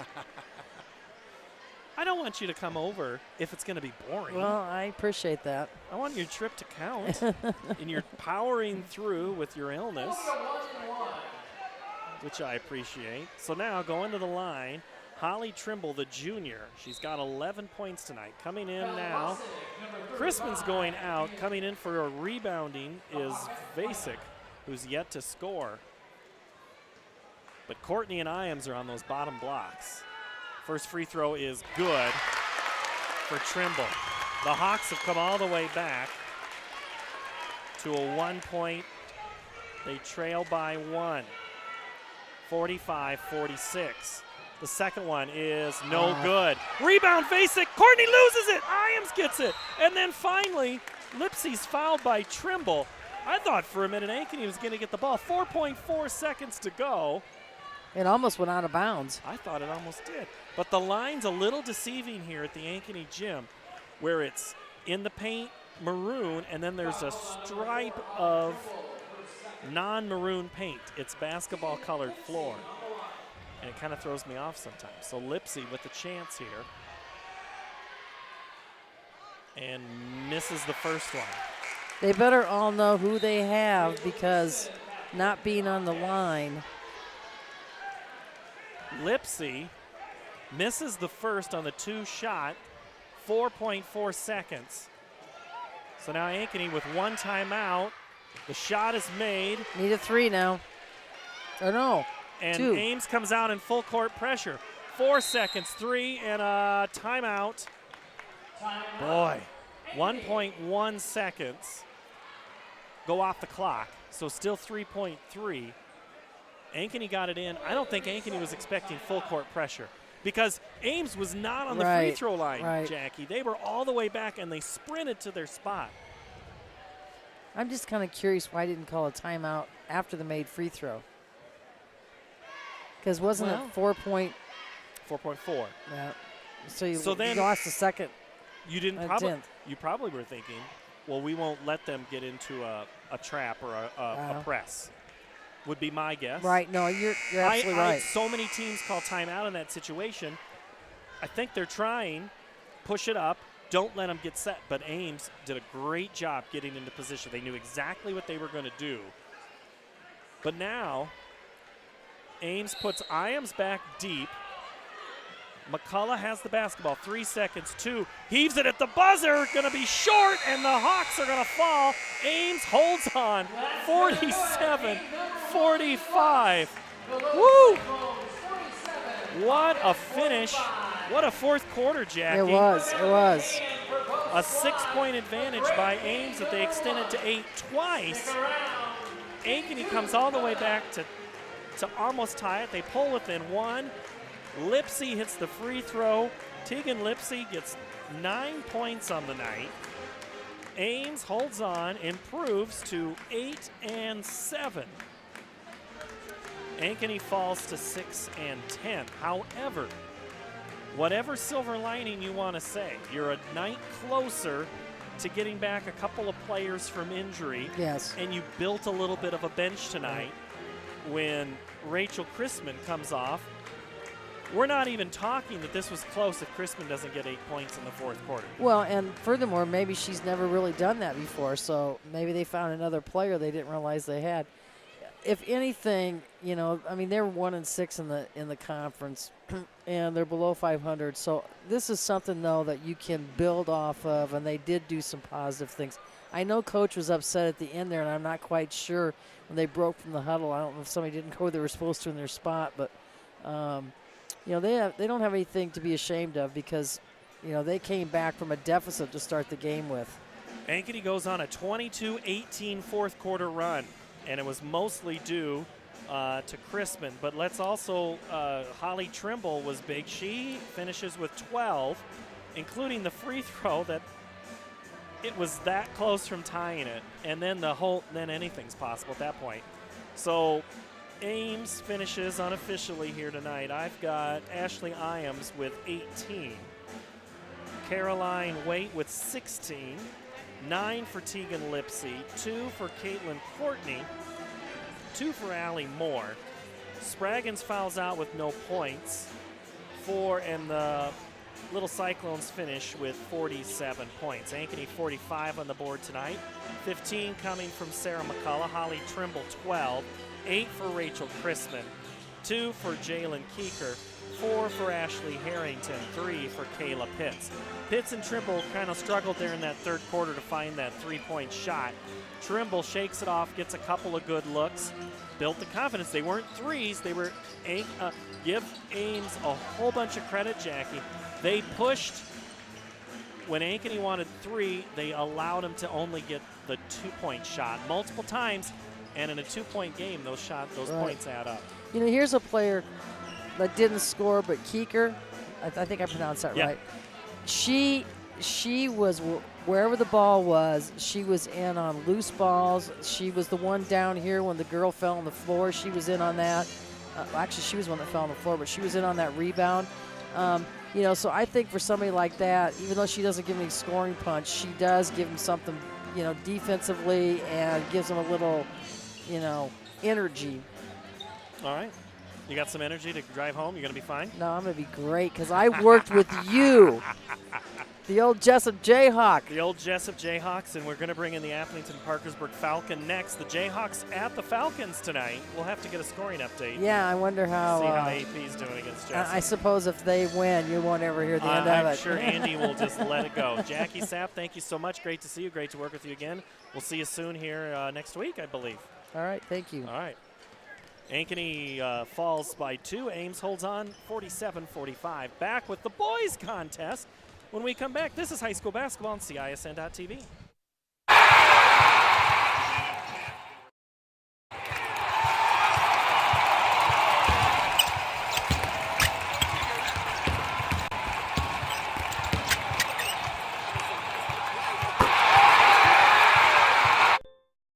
MidAmerican Energy and you, together partnering to change the energy landscape by pioneering money-saving, energy efficiency programs and building a new industry in Iowa, wind energy, all while keeping your rates low. So what's next? We'll keep delivering cost-effective energy efficiency programs while putting money back in your pocket. That's right. You decide how best to spend your savings. That's a partnership good for you, good for the environment, and good for Iowa. Another way we're obsessively, relentlessly at your service. During the year-end holiday tag event at Schottenkirk Ford, Indianola, all vehicles are tagged with one low price. New bonus tagged 18 Ford F-150s up to $14,000 off MSRP. Your choice. Up to $8,500 off MSRP. New 18 Ford Explorer and new 18 Ford Edge. Year-end tag event in Indianola, including thousands under retail value on Schottenkirk certified pre-owned vehicles. Hurry in for best selection. Schottenkirk Ford, Indianola. SchottenkirkFord.com. Here's to everyone who believes in competition and good sportsmanship, who knows it's not about the trophies or the medals, but rather the lessons learned. For those who understand, it's not whether you win or lose, just that you give your best. So go ahead, lace them up, take the field, have fun, and play. For the experience, for the memories, for the love of the game. Shields. Every month or so, there's another story in the media about when and how often we need to get our mammograms. Kind of confusing. When this happens, I like to consult with experts. So I called Iowa Radiology. They recommend women get an annual mammogram starting at age 40. They know that it's the best way to detect cancers early and save lives. And that's good enough for me. Visit iowaradiology.com or call to schedule your mammogram. Iowa Radiology, our focus is your good health. The Fletcher in Ankeny. Words cannot even begin to describe our Sunday brunch.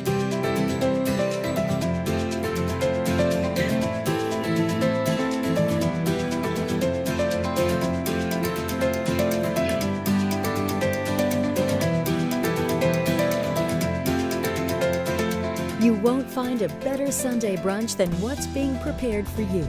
Try it this Sunday. The Fletcher, North Ankeny Boulevard in Ankeny. Miss your hometown clothing store? The one that had it all? Everything to get the work done, all in one place? G&L Clothing is your hometown Iowa store. Stop in and see us. Or we're only a click or phone call away. Family owned for nearly a century. G&L Clothing, 1801 Ingersoll, Des Moines. G&L Clothing, your size, your style, we've got it all. Hi, Ron here, head coach of Westside Auto Pros. When your car's on the injured reserve, you want to get it back in the game as soon as possible. I know that. That's why you need to bring it here to Westside Auto Pros. I have a team of experts that can fix almost every automotive injury. Whether it's a fractured joint, a brake, or if your car just got its bell rung, no problem. We can even do a complete physical on your car to make sure it's game ready for the entire season. So bring your car to Westside Auto Pros and we'll get it back in the starting lineup in no time. Hey, you guys are dogging it back here. Let's move it, move it, move it. Hi, I'm Chris from Fireplace Superstore. You may have noticed it's starting to get cold outside, and if you're like a lot of folks, that old fireplace in your house isn't doing you much good. You need to replace that thing with a high-efficient gas fireplace from Heat & Glow. We're going to come in, take your old wood or gas fireplace out. We're going to replace it with a warm, cozy, high-efficient, easy-to-use fireplace from Heat and Glow. It'll be the best thing you ever did to your house. Come see us today, because nothing's better than a warm fire on a cold day.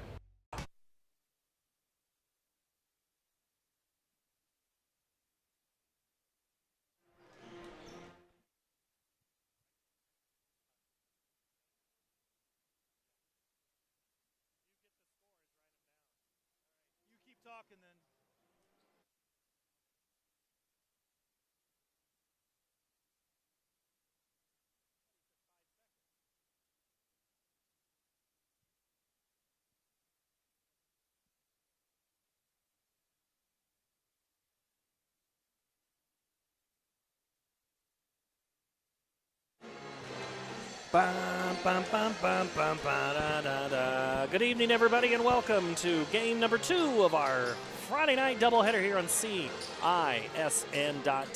It is Ames and Ankeny. If it's anything like the girls' game, you are in store for a good one. Hello, everybody. Paul Yeager alongside Andy Pollock as we get you ready for game number 2. The Ames Little Cyclones come into this contest 8-4, Ankeny 9-4. But the common denominator in all of this is these are two teams that haven't played in a while. Ames last played Friday night in a win, or actually they've been off 10 days. They did not play last Friday like the girls did. 10-day layoff when they beat, when they lost to Hoover 58-44. Ankeny played last Thursday night on this court against Urbandale. Came from a first half deficit to win 45-42 against Urbandale. And tonight, they are going to be in for a tall task when it comes to the Ames Little Cyclones. They are going to have to deal and contend with one of the best players in the state of Iowa, and he's only a freshman, and that's Taman Lipsy. Andy, you didn't have a chance to see Ames the first time, but you've seen enough basketball to know Lipsy's good. Yeah, I've talked about several girls basketball players throughout the course of the years being national level recruits, and no doubt he's going to be one. He's already got an offer from Iowa State, and the other offers are going to come. He's being compared to some of the greats that have come out of Ames, obviously, with Harrison Barnes and Fred Hoiberg and Doug McDermott. He's really nothing like them as far as playing style, but he's being compared to them because he's so good and playing up a couple levels on the AAU circuit, and he has been a dominant player, just a very talented ball handler, incredibly strong, and as just a 6'2" freshman, huge things to come from the young man. And the Ankeny Hawks tonight, they have a couple of players with some history in Ames as well, one of them being Braxton Braless. His father played for Iowa State. Coach Carlson and I had a chance to talk about him at halftime of the girls' game. He's another one of those guys. His game is different than the ones you've mentioned, but him and Lipsy have similar games in their ability to really run an entire team. And Bayless, again, a very talented ball handler. Comes by it naturally. Obviously has had to work on it as well, but very natural ball handler. What he's so good at is playing through contact and finishing at the hoop. He has such a smooth lane presence as a guard. Gets in there and is able to finish and creates contact while he's in there as well. Gets himself a chance for a lot of and ones. And we'll find out tonight. Ames 8-4.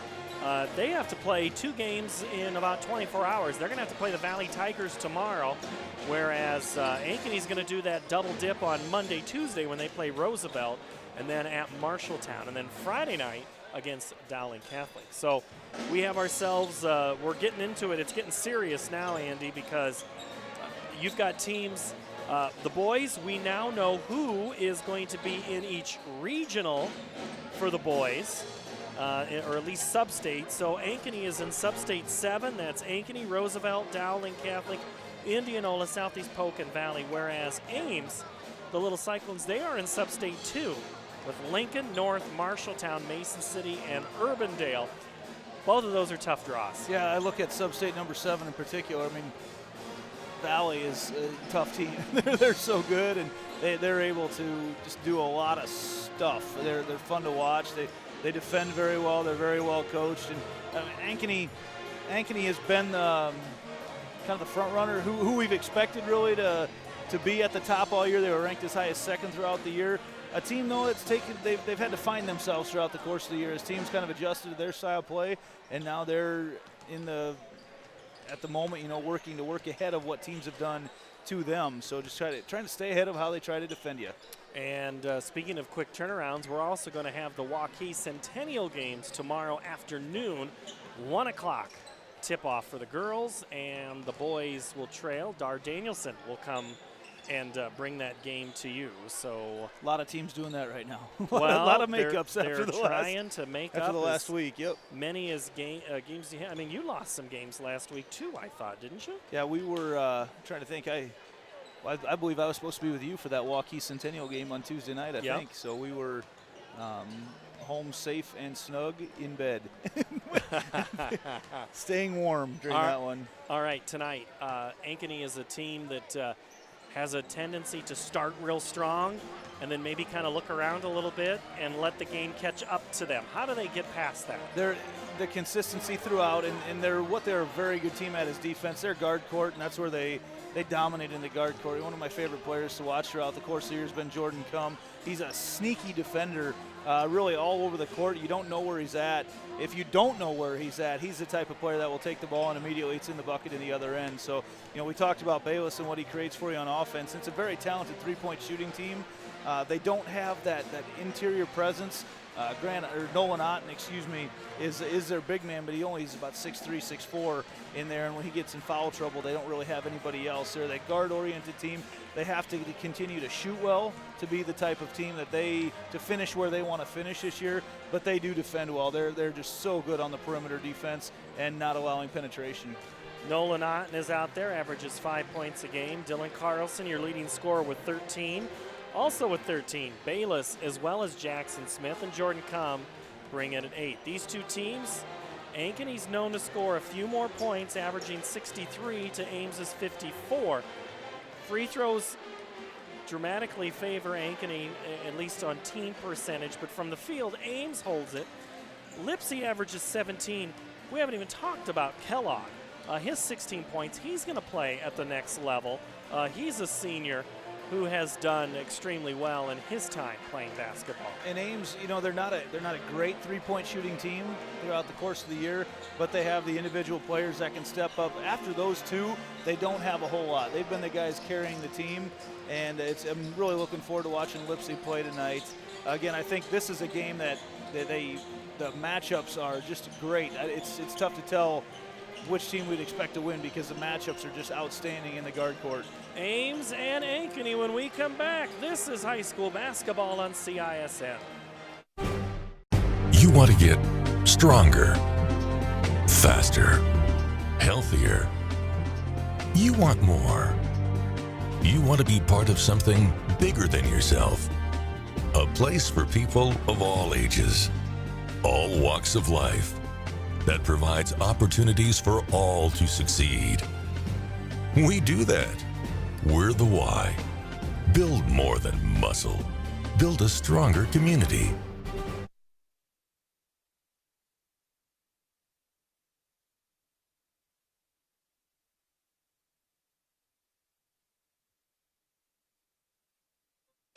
MidAmerican Energy and you, together partnering to change the energy landscape by pioneering money-saving, energy efficiency programs and building a new industry in Iowa, wind energy, all while keeping your rates low. So what's next? We'll keep delivering cost-effective energy efficiency programs while putting money back in your pocket. That's right. You decide how best to spend your savings. That's a partnership good for you, good for the environment, and good for Iowa. Another way we're obsessively, relentlessly at your service. It takes more than a great price and great selection to continue to grow every year. We believe the reason is our core values. Hard work, we work hard for you. Integrity, it's not optional, it's required. We build trusting relationships and don't run when the problems arise. We're always improving the customer experience. It's been the Schottenkirk way for over 50 years. Schottenkirk Chevrolet, Waukee, and the all-new Schottenkirk Ford, Indianola. The other guys, they think they know what special means. At Godfather's Pizza, we do special, and we do it better. We add the T.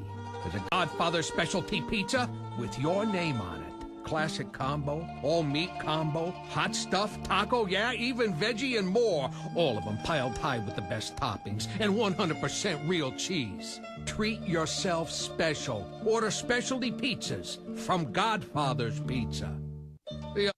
Here's to everyone who believes in competition and good sportsmanship, who knows it's not about the trophies or the medals, but rather the lessons learned. For those who understand, it's not whether you win or lose, just that you give your best. So go ahead, lace them up, take the field, have fun, and play. For the experience, for the memories, for the love of the game. Shields.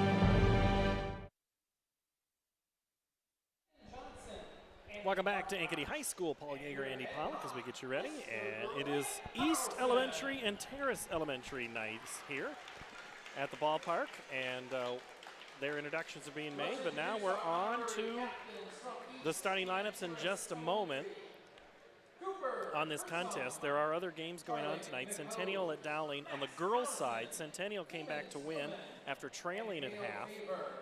Big one on the girls' side, Cedar Rapids, Washington at Prairie. That was one we'll have to watch. And then the really big game was Jessup at Appleton Parkersburg, and it went all Falcons. 25-point win. Yeah, big win for the AP Falcons tonight. Who drew a tough district. I promise I won't bring that up too many more times during the course of this broadcast. Well, Jackie said you'd be nonstop about it. But. All right, let's go down and here are the Ames starting lineups.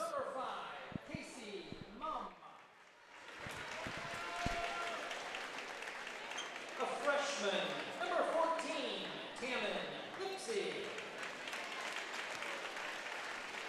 A junior, number 22, Cooper Downs.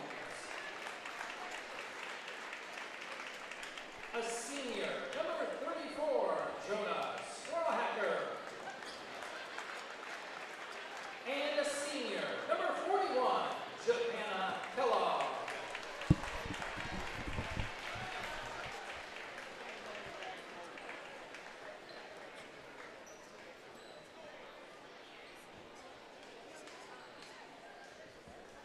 And now, the starting lineup for your Ankeny Hawks.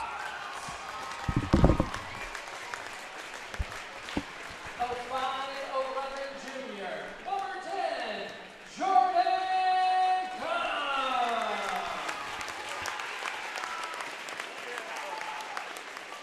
A 5'11" junior, number 12, Jackson Smith. A junior, 6'1", number 14, Braxton Bayless.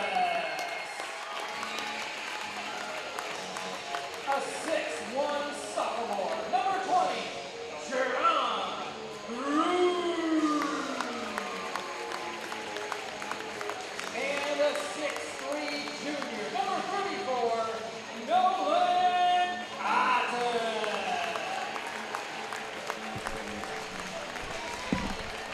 Again, our officials as assigned by the CIML, Scott Zanley, Dylan Nicola, and Matthew Roberts.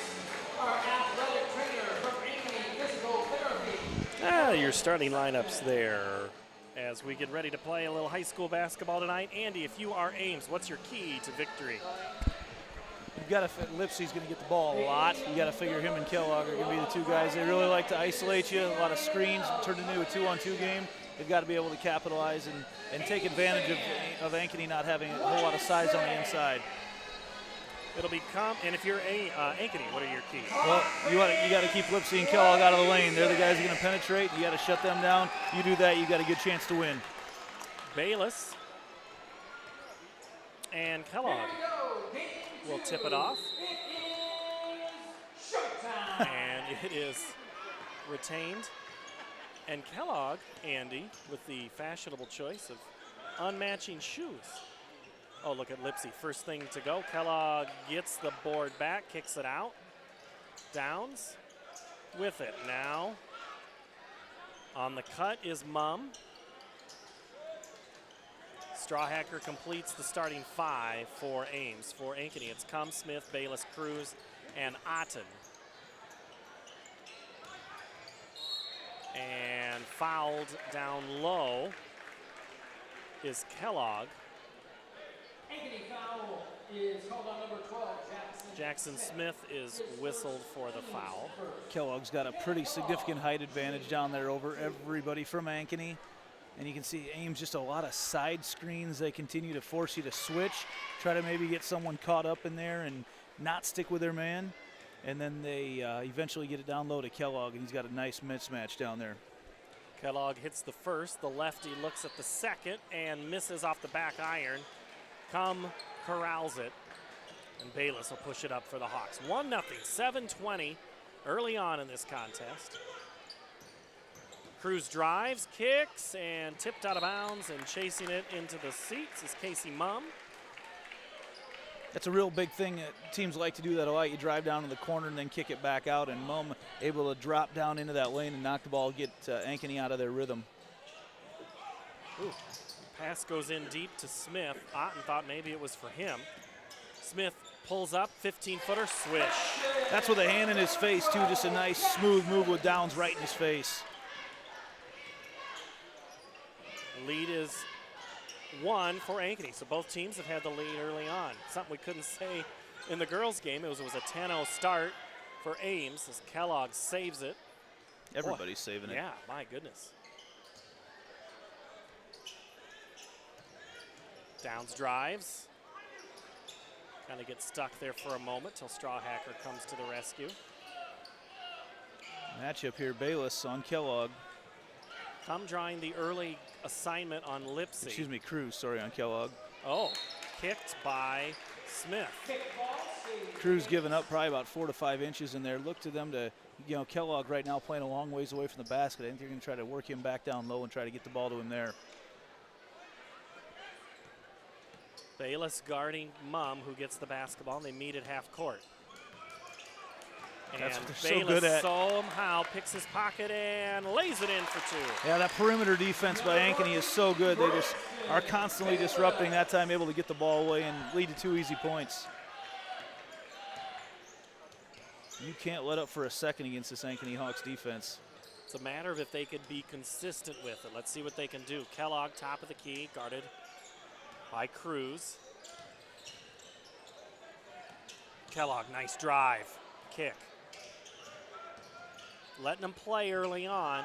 Lipsy in transition gets it to go. So smooth. It was like he just set the ball into the basket from 19 feet away. Kind of like, oh, I'm sorry. Did I do something? Yeah, just so smooth. First tie of the game. At 4, 5.5 to play. Otten drives. Ankeny hasn't had the ball much on the offensive side. It's been a lot of Ames early on. Yeah, I'm not sure we use time of possession as a stat in high school basketball, but no, you're right. And Ankeny hasn't had to have the ball very much. They've had some nice looks early. Oh, loose ball. Lipsy comes out of the trio of defenders for Ankeny. Kellogg gets the drop step, turnaround, floater, won't go. Tipped again, Kellogg his own rebound, won't go. Otten muscles in there, but Cruz corrals. Yeah, you mentioned it earlier, a lot of contact, both when Kellogg's got the ball down there, but also on the rebound. Oh, nice move and drive and finish by Jared Cruz. Man, Cruz able to get that around the arms, and you can't let up because back the other way is Ames right away. And a block, and we got 2 guys into the front row of the stands, and that's why we don't stand in the front row of the seats, Andy. Jackson Smith went hard into the bleachers down there. He's all right. Cooper Downs is okay, but man, Ames gets the ball out and down the court so quick. Jackson Smith picks up his second foul, and he'll come in here after the free throw made by Cooper Downs. Can we go back and talk about that move that Cruz made to score? Oh, that was impressive. Kiss off the glass from a long ways out. And Downs makes both free throws. He now has 6. We have our second tie of the game.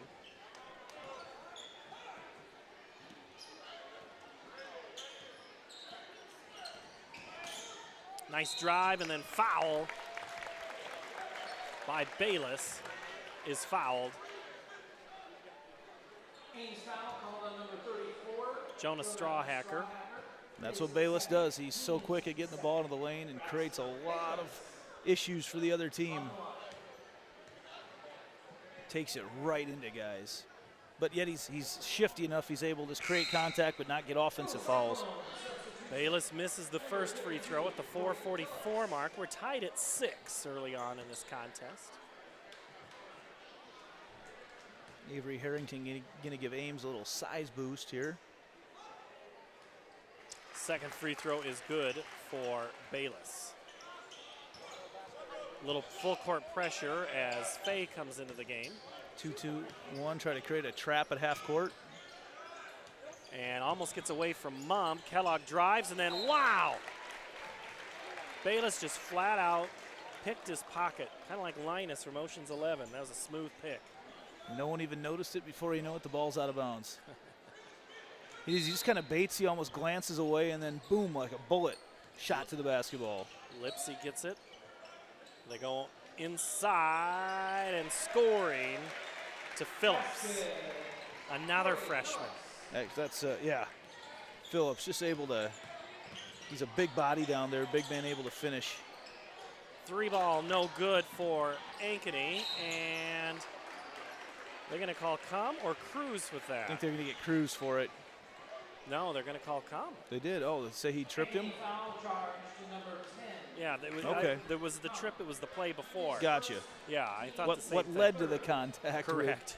with Cruz. 4:05 to play, first quarter. Kellogg looks to the sideline. Play called out by Downs. Vance's son. Oh, nice move. Phillips gets by Otten. Phillips quickly with 4. And then up ahead, nearly stolen away by Mumm. Ames is playing the Ankeny game. They're pushing tempo. They get the ball down the court in a hurry. They get the baskets in transition. They're doing a nice job of when Ankeny just rests for just a split second. They get the ball down low. Bayless drives. Lipsy's going to be called for the foul. Lipsy there in a hurry. He's so close to that being in charge. He's almost set, just not quite early enough. Lipsy's guarding Bayless, but Bayless is not guarding Lipsy. So let's see if Bayless can take advantage of this and draw another foul. Nice move in transition. The floater won't go. Phillips clears. And then Bayless, so he didn't get the rebound, he made Phillips think twice about where to throw it. Yeah, they bait you. I'm going to use that a lot tonight, but they glance away, make you think they're not paying attention, and then they like a rocket to the basketball. Lipsy way out 3. Good. Wow. You know, you give him just a little bit of space. Jordan Cum backed off him just for a split second, came under the screen. They're going to need a hedge on that, someone to be in his face when he comes off that ball screen. He's way too good a basketball player for that. Hard 3 miss by Jaron Cruz, and Ames clears it. 2:50 to play. 13-7. Nice run here. 7-0 run for Ames. Shot off the mark. Bayless corrals. Up to Cruz. Ames back on defense in a hurry. Well, you have to against Ankeny. You've Absolutely. got to get back, otherwise you're going to get beat. And see, Otten was trying to get Bayless on the backside of the defense. Mumm dropped into the passing lane at the last second, able to take it away. Mumm's not a very big body out there for Ames, but he's done some nice things, especially defensively so far. Kellogg drives and scores. Now Kellogg, like I said before, he's got a pretty significant height advantage over Cruz. And he's just able to use those long arms and shoot right over top of him. 8-point lead now for Ames, their best of the game, 2:08. Here to play in the first quarter. Paul Yeager, Andy Pollock. Other games tonight, Valley at Marshalltown, Urbandale at Johnston, Southeast Polk at Fort Dodge, Mason City at Waukee. On the girls' side, Have we seen that score? Have we seen the Mason City Waukee score yet? I haven't yet. Waukee plays tomorrow in Ankeny on the north side against Centennial. We'll make up from Tuesday. So keep an eye on the schedules because everybody's going to change here. Some Mondays, some Saturdays, maybe a Thursday in there. Because you lost last Friday's game and then you lost Tuesday's game. Yeah, they're going to be fitting a lot into these last couple weeks of the season. I do have Waukee at the end of the third was ahead by 23 points. I don't know the final, but. Bayless drives, has spun up. Fay, right corner, off the mark, right into the hands of Kellogg. Japana runs the floor. The left shoe is red, the right shoe is blue. Great look. Kellogg drives. He's fouled. What'd they get? They did get Brecken Manus.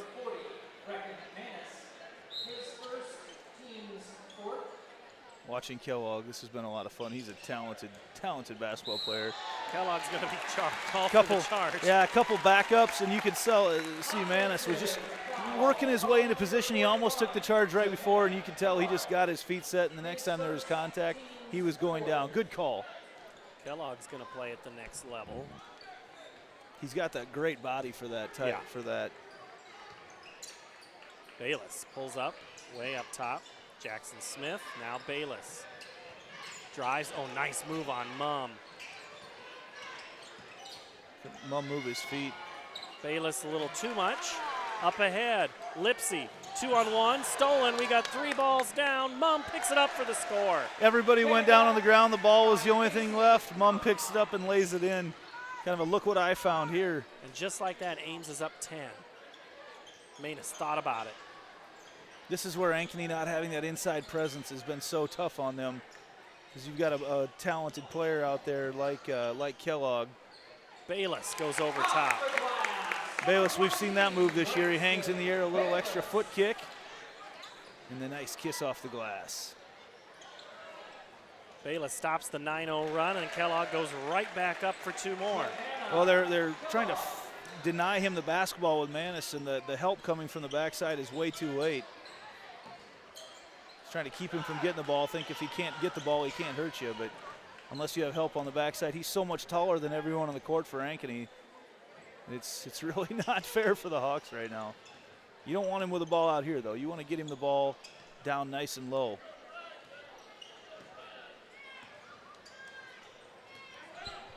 Five seconds left.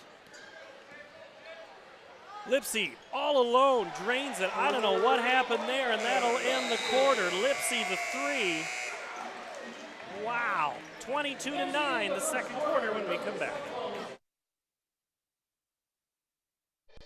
Moms typically get to make a majority of the healthcare decisions for their family. That can be a lot of pressure, but not for me, because I know the choice is ours. For medical tests like MRIs, X-rays, CAT scans, and of course mammograms, ask your doctor to refer you to Iowa Radiology. They work around our hectic schedules, they're the best at what they do, and they're so great with my family. They truly care, and it shows. Visit iowaradiology.com or call to schedule an appointment. Iowa Radiology, our focus is your good health.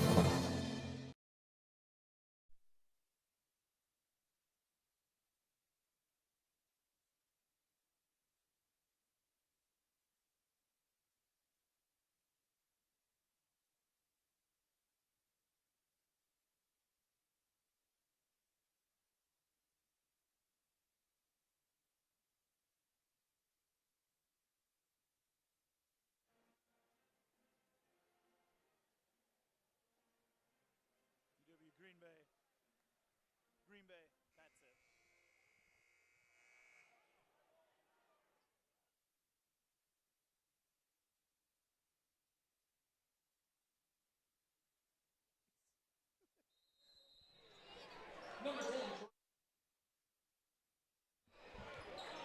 Quarter number 2, Ankeny will have the basketball. They're down 22-9. Great run by Ames to start And Ames, this contest. Usually not that high scoring a team, but right before the break, at the end of the quarter, Ankeny shifted to a 2-3 zone right before that. Didn't ID the shooter out there with Lipsy. Lipsy able to step right back. Way too good a ball player not to cover from 24 on in. Lipsy misses from the corner, and Kellogg is fouled at the basket. Kellogg, a nice job. He came in from nowhere, really, but as he came in, Cruz kind of got an arm on him. Oh, nice move off the inbounds play. Phillips. We're going to have a timeout, Ankeny. This one is all of a sudden got away, and it's 24-9, 7.5 back in 30 after this.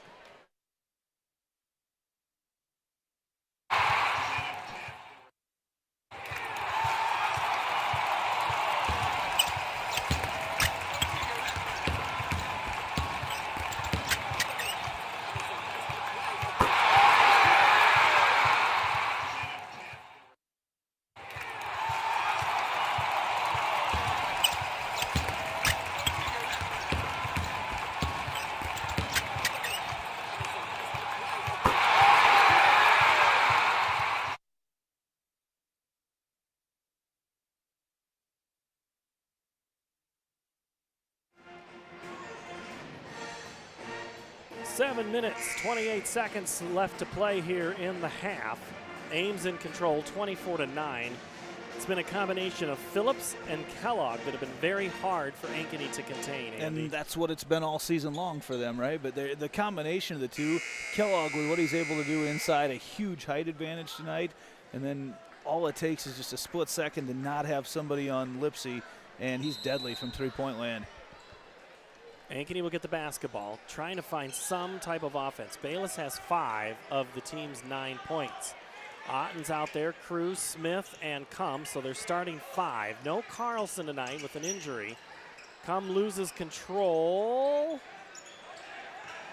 on Mosley there, finally gets it away, and Downs knocks it out of bounds. Yeah, Ames has Ankeny completely out of sync. We've seen him play several times this year, and it's very rare we see Ankeny this frustrated on offense. They've really forced him into a half-court game, not allowed him to run.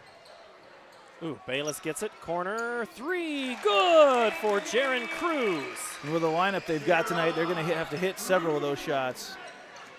Cut the lead to 12. You just got to do it one possession at a time. Now Ankeny's got to just play defense. Easier said than done when you get up the court like that for Phillips. Ames, no problem breaking that press. Back to the drawing board with that one. 26-12, 6:40 to play. Come. Pull up, fade away, too strong. Kellogg clears. Kellogg, I'm about the level he was when he went up and got that rebound. He skied for it. Lipsy swings it over. Downs thought about it. Good spot against the 2-3 zone to get it there to Phillips.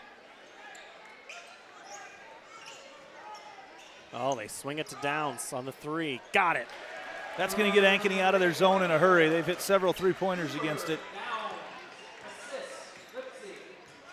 Now a 17-point advantage. Come kicks. Bayless travels. Yep. They've got Ankeny out of sync. No one really wants to take the ball in there when you've got a player in there like Kellogg. And he hasn't blocked shots yet, but he's just very intimidating. Those arms are so long and sitting there, what, about 6'6", 6'7"? Ankeny's going to come out with a little pressure here, three-quarter court. Downs gets it. Lipsy, 3-on-2. Kellogg drives, and Otten have to take one for the team there on that one. He keeps Kellogg from scoring. He'll make him earn it from the free throw line at 5:39 left here in the half. He's not going to get the block there. It's almost a better chance for it. Just step in and take the charge. See if you can get there, because Otten giving up several inches, and when you add in the arm wingspan with it as well, he's given up a lot. Free throw is off the mark by Japana Kellogg, the future Wisconsin Green Bay player.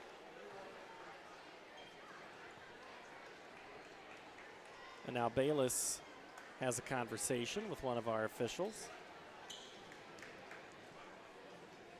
Coach Carlson said at halftime, Andy, he said, you know, he's a guy, he's very sociable, very interactive, guy that, you know, everybody can kind of bond around and like, and, you know, he talks to anybody that'll listen. You talking about yourself? 30 points now for Ames. They're halfway, they're past their season average. Come in the air, too strong. Kellogg, the rebound. A lot of fadeaway shots for Ankeny. Go back to the hot game last night. Downs for 3. Good again. Well, they're not getting their easy shots, right? I mean, Ames is just getting great looks. It's in transition. Ankeny not getting back and not identifying the shooters. They got to get out on them. 21-point advantage. Bayless drives too strong, almost tipped back up. Bayless gets the putback. Bayless kept it alive. That whole play was on him. Kept it alive by tipping it back off the glass off the original miss. And see, that's something Bayless, we haven't seen Ankeny be as aggressive defensively. They've got such good ball handlers up front, though. It's created when they do get aggressive. It's created really 3-on-2 fast break looks almost because Ames so quick to the basket once they break that press. Kellogg takes a dribble, goes hard, gets his own board, puts it back up, and is fouled. They called the foul on the shot. The foul actually took place. It was, I'm not sure, I think they'll call it on the shot, but it took place right before he got fouled on the rebound very hard, but a little bit late on the whistle. Otten is whistled for the foul. That's number 2 for him. Team number 7. We're shooting free throws for the final 4:22 here in the half, and Kellogg's converts for point number 7 on the free throw. Ankeny using some guys in the rotation that we haven't seen a whole lot of this season tonight. Ankeny led at this at one point in this game, but they are far from it right now as Kellogg hits the second. 6-4, they had the lead, correct? And now they're down 21 points. Bayless is fouled out front by Downs. And it's not from a lack of trying to drive. Ames has just played such good defense on Ankeny any time they've tried to attack the basket. Yeah, and any shot they've had down there has turned into a fadeaway because they've got everybody surrounding it. You know, Coach Carlson talked to us a little bit earlier about just sharing the basketball and the willingness to share the basketball, and tonight they really haven't done that. It's been a lot of drive into the lane, and you know, it's Bayless. He's the one that's going to have to carry him right now because no one else really finishing on the drive. You can't have fadeaways. No, not consistently. And that's what, you know, I talked about the Iowa game in the first game tonight, and that's kind of what Iowa was struggling with early on, is too many fadeaways. Kind of like I'm intimidated by the size. Ankeny's really extended their zone, but this is where Ames was so good against it early on. 3:20, and we're going to have a foul on Cum. He was looking for contact earlier. That's his game, really. You know, he's a hand checker. He gets a lot of steals that way, and in a tightly called game, things are a little more difficult on him. But he's so good at getting those sneaky steals. We haven't seen him able to get that tonight. Ames, really nice job handling his pressure and handling the ball. Pass intended for Cum is intercepted by Ames, by Downs, who's got the basketball back. And now all of a sudden the intensity's back for Ankeny's defense. They kind of had let that go. Lipsy for 3. That's going to be good. Well, that's the thing. They're aggressive going after the ball over there, but one quick pass back to this side and another steal coming back the other way. Lipsy has the 3, and he'll get a chance to add to his point total as he's fouled. This is a mirror image of what we've seen Ankeny do to other teams this year. Ames just giving them a dose of their own medicine. Ankeny trying to make those long passes against the press, and Ames picking them off. And not to mention Ames shooting lights out. 38-16, and Lipsy misses the first. 69% free throw shooter on the season.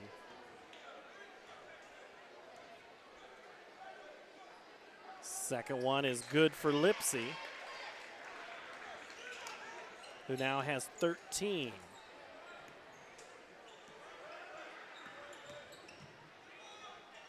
And Bayless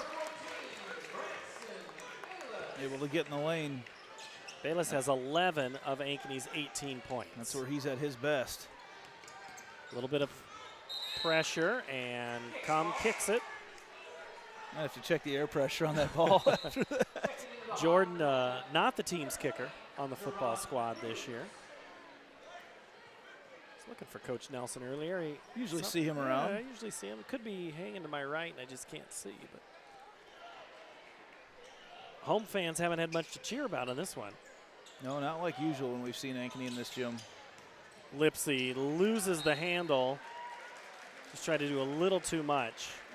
You know, Coach Carlson said, Lipsy, yeah, he's a freshman, but man, he plays like a senior. And he doesn't look like a freshman on the court. We've seen several freshmen play this year in the CIML, and they look like freshmen. Physically, they look like freshmen. He definitely does not. Bayless drives and pulls up just enough to score. And there you said, Lipsy covering Bayless. And Bayless a little quicker than him off the dribble when he's on defense. That's part of his game that's going to have to improve. Back to 19-point advantage for Ames. Downs left all alone. A little too strong. He's Bayless. a shooter, though. That's way too uncontested. Bayless drives again, 1-on-4, and he's fouled. Seriously, Andy, there are 4 Ames jerseys. Bayless is going 1-on-4. He is, and he's been able to finish so far. They haven't been able to stop him. Quite honestly, I think they're probably okay with letting him right at this point, trying to beat them when they spot him. What was it, 21-point lead before? I had it all the way up to 23. 23-point lead. Yeah, you spot a team 23. You'll let one guy take over at that point. Bayless misses. Coming up at halftime, Sarah McCullough from the Ankeny Hawks. She just walked up past us. Future Panther, correct? Future Panther.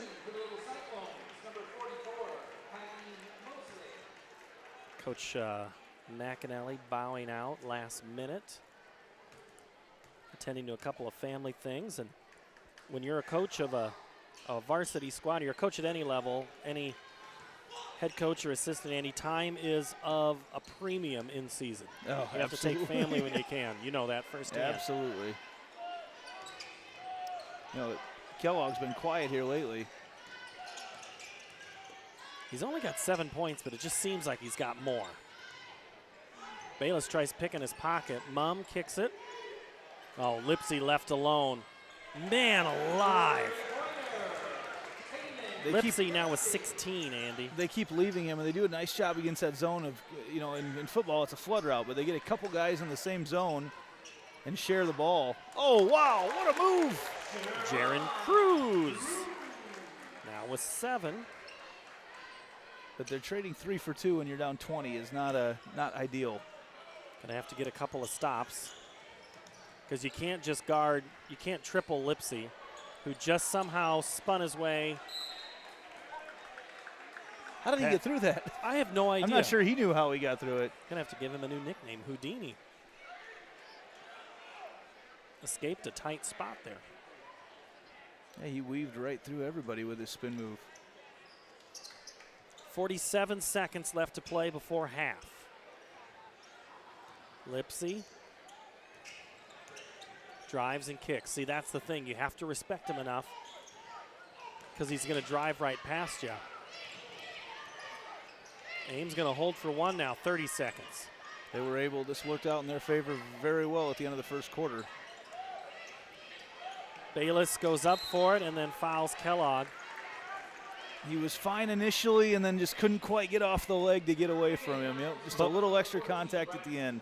But the thing about Kellogg is he knew he missed the first time, but he held it in just the right spot to get him on the recovery. Kind of a keep away type thing too. There's no way that he was going to get to the basketball. Now Bayless has 2, so that'll kind of limit him. You're not going to take him out for the final 21, I doubt. Yeah, he's all they've got offensively this game. Kellogg hits the free throw.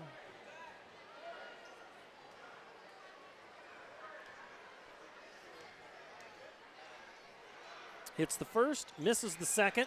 Phillips around with nobody on his own team. Beats out 3 Hawks for the board. Yeah, just got a lot of Hawks looking, right? No one boxing out, no one hitting him. Just everyone kind of looking, expecting someone else to do things, and that's what it's been so far tonight for the Hawks. Kind of waiting for someone else to make a play. 10 seconds. Bayless will hold it. 5 seconds. Pinned in the corner.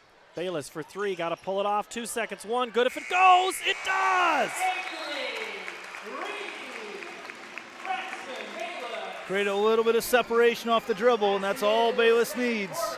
Give Ankeny a little spark going into the locker room.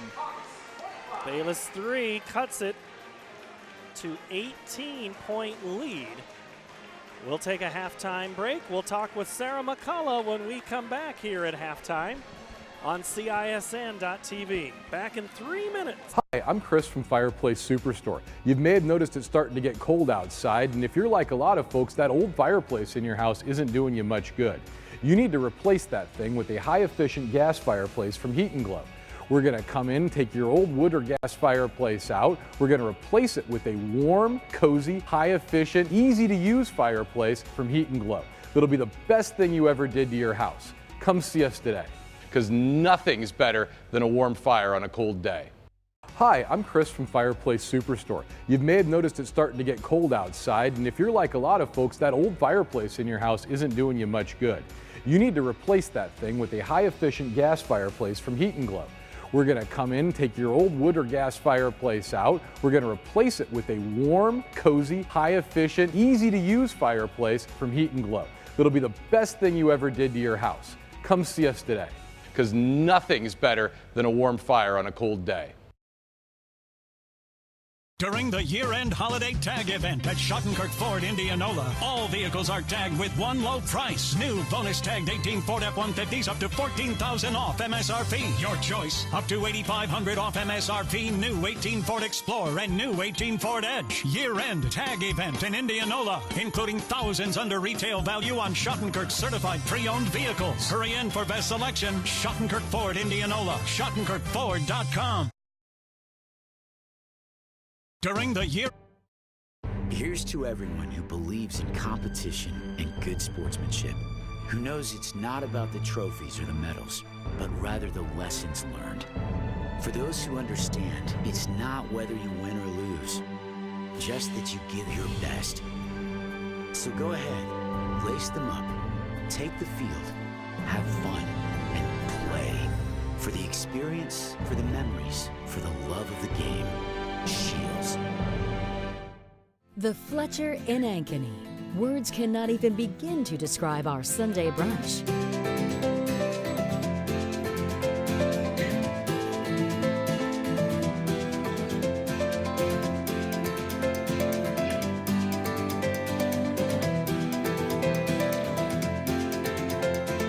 You won't find a better Sunday brunch than what's being prepared for you. Try it this Sunday. The Fletcher, North Ankeny Boulevard in Ankeny. The Fletcher. Hey everyone, this is Dan Holm with Ankeny Fanatic. Be sure to check out our website this fall for the best local high school sports coverage around. Whether you're a Hawk or a Jaguar, we'll be covering everything from cross country, man that dude is fast, to volleyball and everything in between. Well hey Kenna, welcome back. You don't want to miss any of the hard-hitting action. Come visit us at AnkenyFanatic.com. Miss your hometown clothing store? The one that had it all? Everything to get the work done, all in one place? G&L Clothing is your hometown Iowa store. Stop in and see us. Or we're only a click or phone call away. Family owned for nearly a century. G&L Clothing. 1801 Ingersoll, Des Moines. G&L Clothing. Your size, your style, we've got it all. Back at Ankeny High School, Paul Yeager and Sarah McCullough. How you doing, Sarah? I'm doing good. How are you? I'm fine. You're still smiling. I am. How do you approach, you've had some tough ones. How do you come out, put it, try to flush it, and move on to the next thing? How long do you dwell? It's really hard after a tough loss, but I'm really proud of my team. We played hard. We've had so many games where we played hard and stuck with the other team the whole game, and then it just comes down to the end where we're fouling and free throws, and then we get behind, But overall, I'm proud. We've made some really huge steps throughout the season. I had you finishing for 15. You didn't know that, so you don't keep track of your points during the game? I really don't. I'm so in a zone. I don't even acknowledge anyone in the stands or anything. And I don't keep track. I just go play by play. So there's no looking at mom and dad or grandpa or Not at anybody all. in the stands? Now, see, that's not the case for so many players. Right. They will look. You've played the travel circuit to know Yep. where they'll look at the coach, Yep. and then they'll look at their parent, and then their parent will tell them something different. Yep. So do you even talk about it with dad or mom? We usually talk after the game just a little bit and then at home, but through club, I had Dixon Jensen as my coach, So he really jolted in our heads that it's not good to look at your parents because you'll get distracted and they'll try and tell you something that's not going to be right. Yeah. It's really good just to focus on your teammates in the game on the court. All right, your teammates tonight. You had 5 to start the third quarter. Ashley was a little slow coming out of the locker room. She guts it out. But we're not even discussing that this game was close unless Rachel Crispin pops off 8 points. I mean, where did this come from? You know, she's always been such a good player in practice on our scout team. She always nails all her threes, and we knew coming into this game we have 2 of our starters out, Ellie Mashoff with a concussion, Abby Johnson with her foot.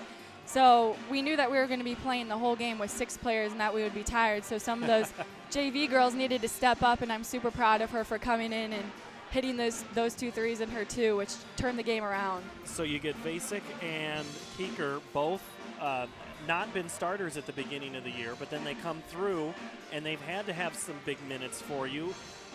Depth is one of those things that comes into play in February. It's hard to keep confidence and say we're going to be fine, but you're going to be fine. Right. Don't you think? Yeah. I think, you know, it depends on the pairings. I know we don't have the best of record right now, but we really do work hard in practice, and we leave it all out on the court in every single game. So it's harder.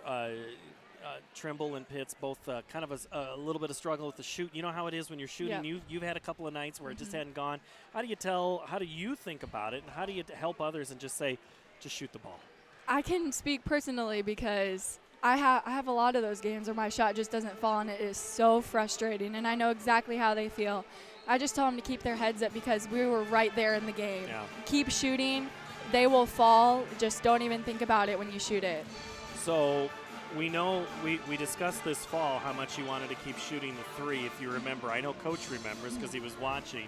I'm sure he's going to review this and give you a hard time again about that. But when the other team is giving you the opportunity to drive to the basket, what's your instinct telling you to do? My first instinct is always to shoot the 3 because that's what I love to do. But if there's an opening, I will drive it to the basket. And I just got to go hard. I can't think about it. I can't hesitate. I just got to have to go for it and have that mentality to score.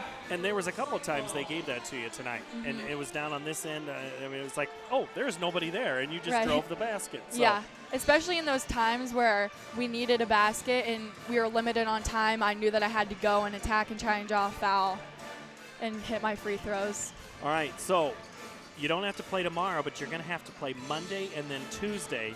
You'll have to make up that Roosevelt game, and then you've got Marshalltown, Hoover Johnson. You still have some tough games ahead. I know, yeah. We're looking forward to Monday. I think we have a really good chance to boost our record up, and Tuesday at Marshalltown, I think we could get 2 solid wins there to help us out going into the game at Johnston, who's a really good team. And we only lost by 2 the last time we played. And you were up amazing. in that game too, so you're just trying to finish the deal. Right. So you know you can be it. You know you can do it, and you know you're trying to just have that confidence. I tell Coach, I just say, hey, keep them going. You're right there. Exactly. The games are going. So appreciate it and appreciate your time. Right. So where are the Panthers at tonight? Are they home or are they? They had Drake last Friday night, so I think Drake's on the road. One of them's Indiana State, so I don't know who the travel partner is. Are you looking forward to those Friday, Sunday games? And I am. I'm super excited for the future. I'm pretty sure they're home tonight. Okay. Yep. Yeah, I'm just really looking forward to being at the McLeod Center. It's a great atmosphere to play in. Well, the games that I've been to, there's so many fans and people. I'm really looking forward to it. Looking forward to it. But we're still wanting to watch you play here for a little bit. Right. All right. Sarah McCullough, senior for Ankeny. We're back after this. Let the boys take the floor. Andy and I will have the second half. You're watching CISN.TV.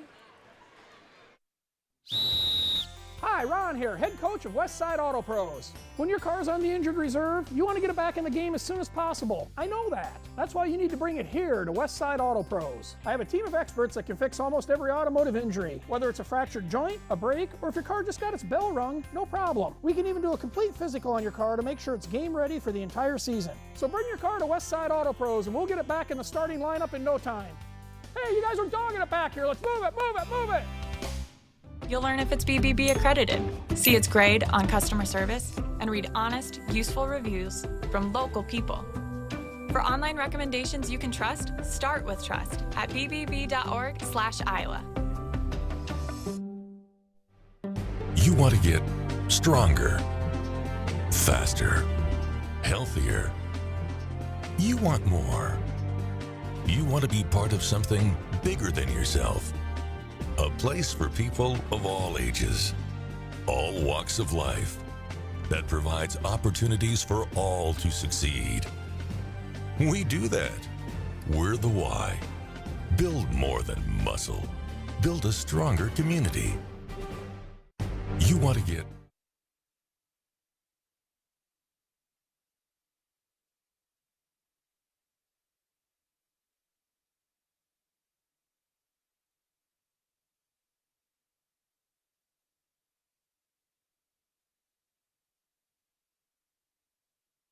Hi, welcome back. Paul Yeager, Andy Pollock, Sarah McCullough and I are just chatting away.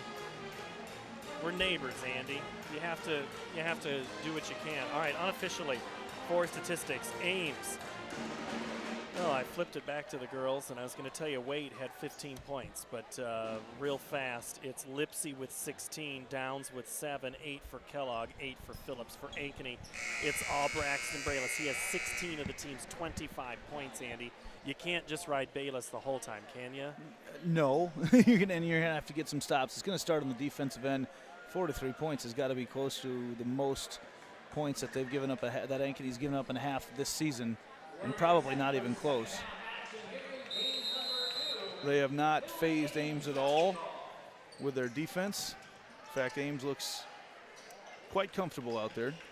They're in control. They get the basketball to start it, and Ankeny, almost every guy has 2 fouls, so we'll see how this one goes. They're going to have to maybe play a little bit of different defense. Really extended their 2-3 zone here as well.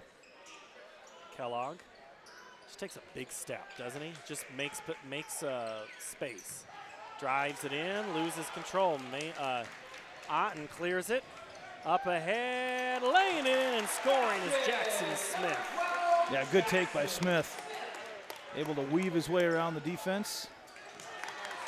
This is what we've seen more of Ankeny doing there. The press forces Ames into a long pass, and Coach Downs wants a timeout. All right, well, other games tonight. Andy's been busy at half. Centennial knocked off Dowling tonight, 57-47, and Dowling, you said, led at half? Yeah, Dowling led 20-13 at half.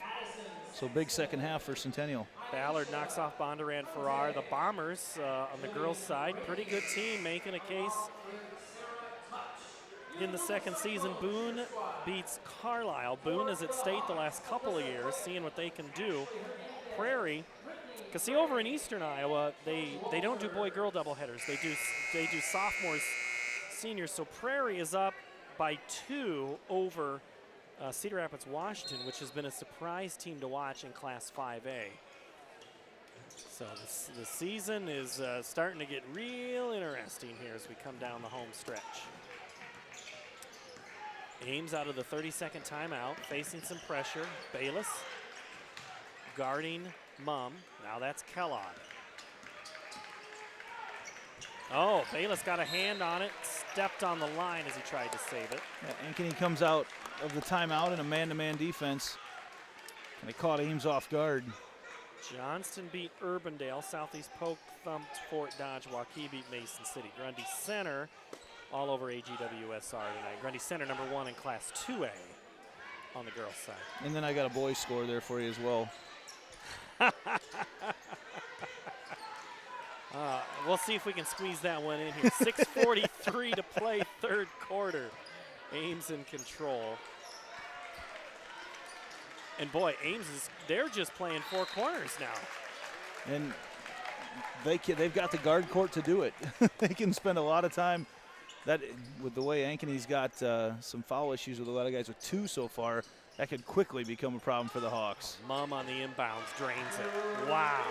Smooth right out of the corner off the inbound. Just no one out there to cover him. That ends a run. Ankeny misses. Kellogg clears. Cruz almost picked the pocket of Kellogg. Bayless tried again. 6:12 to play. Ames not going to be in any rush. Almost a layup is all you really want. Kellogg, or a spin move in the lane, Mumm with the putback. So not only does Casey do it from the out, he does it from inside. Well, they've got everybody so extended out on defense that there's no one left on the shot, and really, the way they've shot the three, they sit there with Kellogg, it's one-on-one down low with him and everybody else around the perimeter. Shot goes up, there's no one to rebound. Come, 3-ball, good! He's been quiet tonight. Yeah, Jordan Combs, first 3 points a game. Good job, good observation, Andy.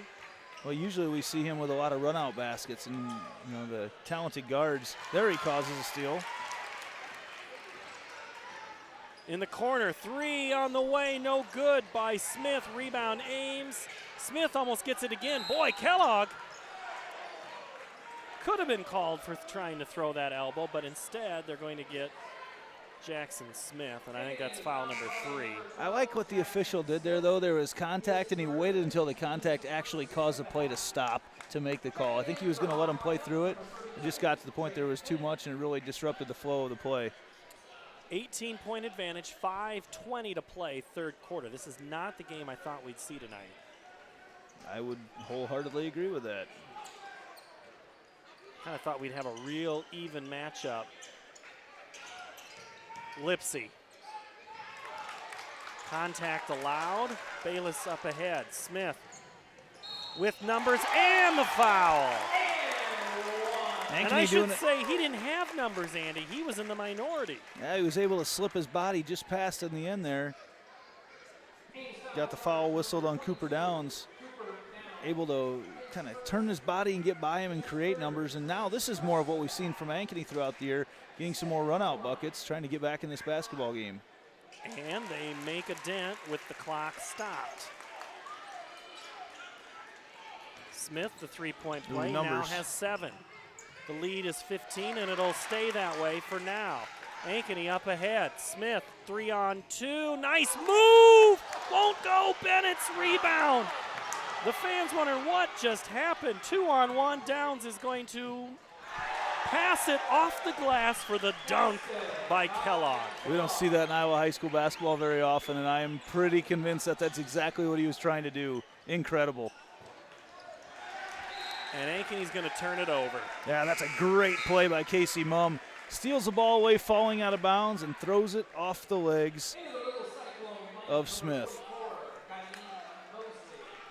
You think they practice that, throw the ball off the glass, dunk it on the other side? I hope we've got that on video. Mark the tape for that one, because that's going on the highlights. What a play. Oh, Lipsy, 3-on-2. Straw Hacker is fouled, and he'll get the 2 points, and Smith just picked up his 4th foul. Strawhacker definitely got fouled the first time they didn't call it, and then the second time they do when he's able to finish it. So a chance to get the conventional three-point play, but just no breaks for Ankeny tonight. Strawhacker's free throw is good. That's his first 3 points of the game. Now it's a 20-point advantage again. Just can't get over the hump. Fay is in for Smith. This Ames team has been fun to watch. They are up and down the court. The pace that they play is very exciting. Another chance. Oh, they had Kellogg down court. Cruz tried to pass it off the glass, and now Ankeny's just reaching. Bayless got his hand on it. Mumm chases it down with 3:40 to play.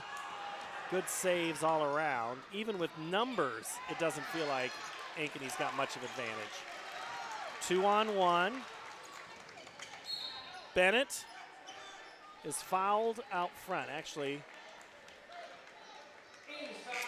Lipsy.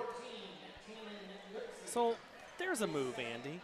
Foul it on the 15. He's preventing, I won't say the dunk, but a layup.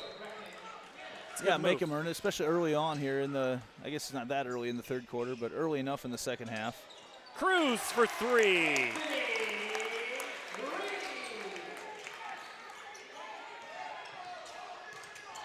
Back to 17, still some pressure, still some life.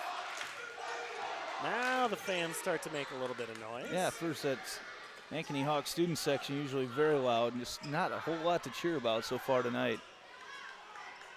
warm up, come and cheer. Yeah, one of the more fun student sections we've seen in the CIML. Cruz going for the steal on Mumm. Andy, you said it earlier how well Ames handles the basketball, guards especially. They're very aware of what's going on around them. Ankeny all year long has been, they'll pick your pocket from behind, and they'll get in there and tip it away and lead to a lot of run-out points. And save for a couple minutes stretch early in the second half, Ames has done a great job handling that pressure and handling those sneaky hands on defense.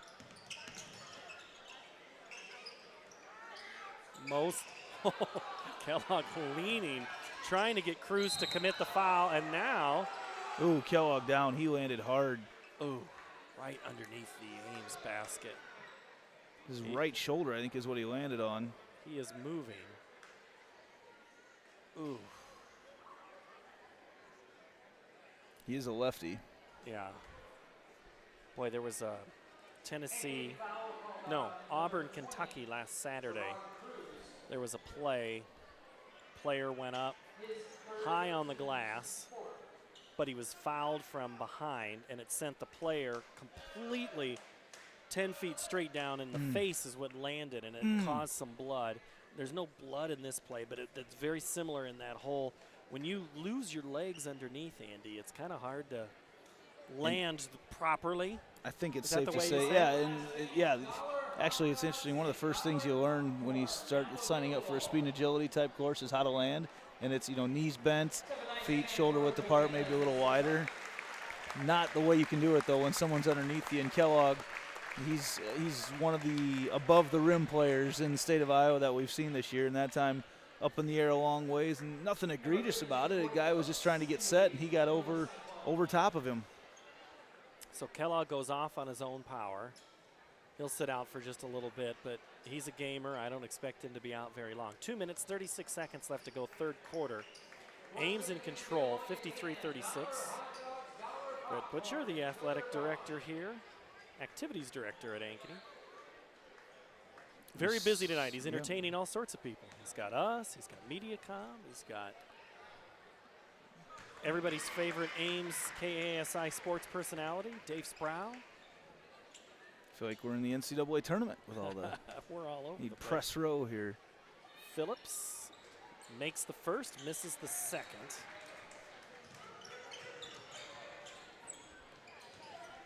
Now Ankeny after the break. One thing about that little break in the action gives them a little breather. Yeah, absolutely. It's without anybody having to use a timeout. Chance to talk with your team. Otten and Cum on the bench right now. Nolan's kind of been a little quiet. That's one thing Coach had talked about is, hey, we got to get Otten in the game, and he just hasn't had that flow tonight. And it's not the type of game for him, really. No. Just with the bigs that Ames has and very athletic. It's not a game that Otten's that you're going to get a whole lot of production from him, especially when they can't do much from the guard court. Mosley clears it out, now helps on the offensive side. Approaching 2 minutes. Oh, Mumm just drives, gets around everybody. Phillips collects and scores. Yeah, no help defense for Mumm, and he gets a cheap foul over here. And a technical on Vance Downs. Vance Downs, I saw it. He was yelling at Mumm for the dumb foul, and the official right beside him teed him up right away. He was so quick. It was a foul. He turned and yelled at Mumm right away, and they teed up Downs.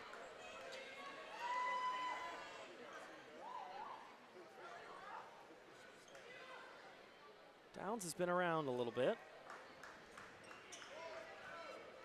That's probably the first time I've seen him get a technical. No, it's not his first. He was staring down Mumm. I mean, I think that he's joking. It looks like him and the official joking with each other right now. Maybe a little easier to do in a 20-point game.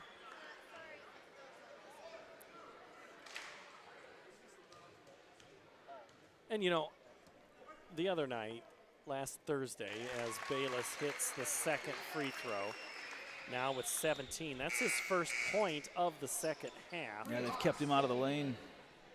Urbandale was playing here last Thursday night, Andy, and their coach, the girls' coach, he got 2 technicals and an ejection. I hadn't seen an ejection in quite some time. I was texting our friend Mark Amadeo, the Hall of Famer, multiple times, multiple places. Golden Tones. both an umpire and as a media member. And he says, you know, sometimes a young coach might have less leeway. Vance Downs has been around a while. He gets some leeway, but you catch the official in the wrong time, you're going to get it no matter how veteran you are. And if you happen to say something, maybe your foot is just outside the coaching box, something that normally you'd be allowed to do. Bayless in transition misses. Com tips it to Ames. But Jordan was trying. Minute 40. Oh, Mosley. Look at him run the floor. Yeah, that's a charge. Absolutely, yeah. I don't know if Cruz would do it again. It's one of those that'll crack your back a little bit when you, when you make contact. Yeah. Loosen you up a little bit. 135 left to play. 56-37. Mosley does some good things out there, but I'm not sure he's the one they want driving straight into the lane like that. Ankeny can't wait and hold for a shot. They have got to start attacking. You have Smith back out there with his 4 fouls. In transition, the 15-foot floater won't go. Bayless crashes, so does Kellogg, who had position.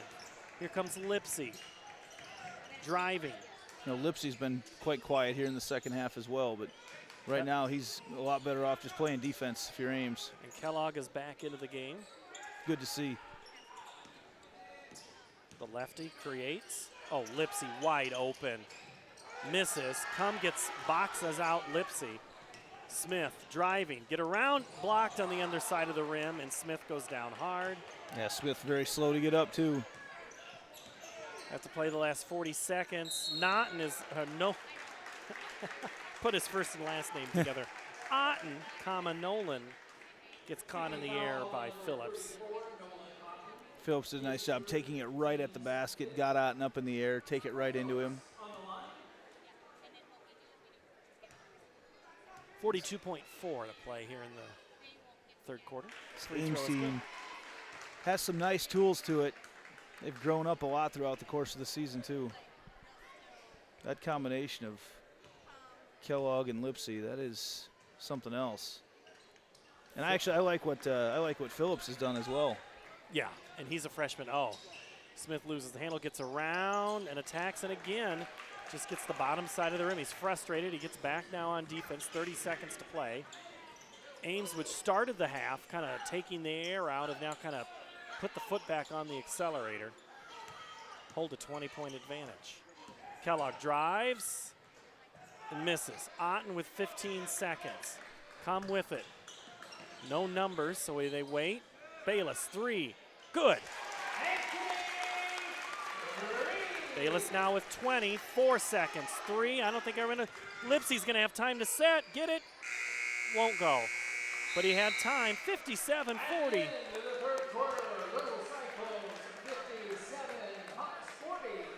The fourth quarter when we come back. Other guys, they think they know what special means. At Godfather's Pizza, we do special, and we do it better. We add the T. There's a Godfather specialty pizza with your name on it. Classic combo, all meat combo, hot stuff, taco, yeah, even veggie and more. All of them piled high with the best toppings and 100% real cheese. Treat yourself special. Order specialty pizzas from Godfather's Pizza. The other guys. MidAmerican Energy and you, together partnering to change the energy landscape by pioneering money-saving, energy efficiency programs and building a new industry in Iowa, wind energy, all while keeping your rates low. So what's next? We'll keep delivering cost-effective energy efficiency programs while putting money back in your pocket. That's right. You decide how best to spend your savings. That's a partnership good for you, good for the environment, and good for Iowa. Another way we're obsessively, relentlessly at your service.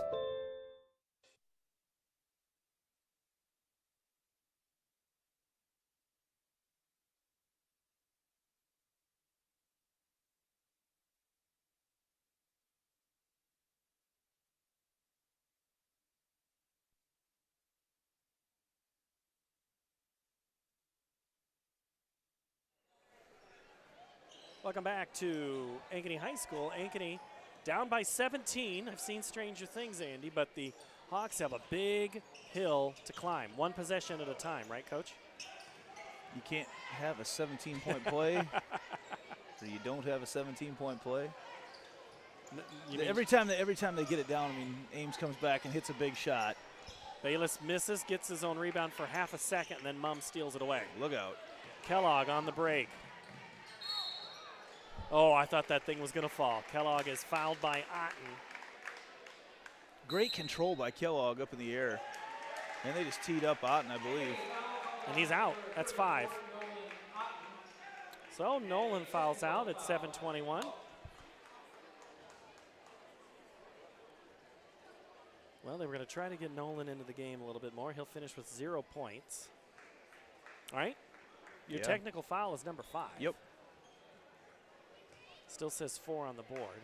I think he's just frustrated right now. It's been a tough night against Kellogg.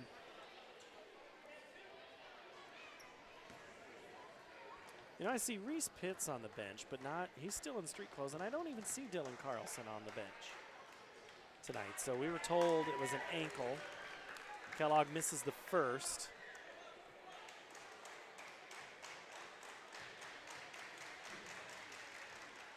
And the second. Kellogg normally a 64% free throw shooter. So now Lipsy gets to shoot the technical. Now Lipsy, he's not much better, 69%. But he makes the first. How much Now are we going to hear this 17. name in the next 3 years, 3.5 years?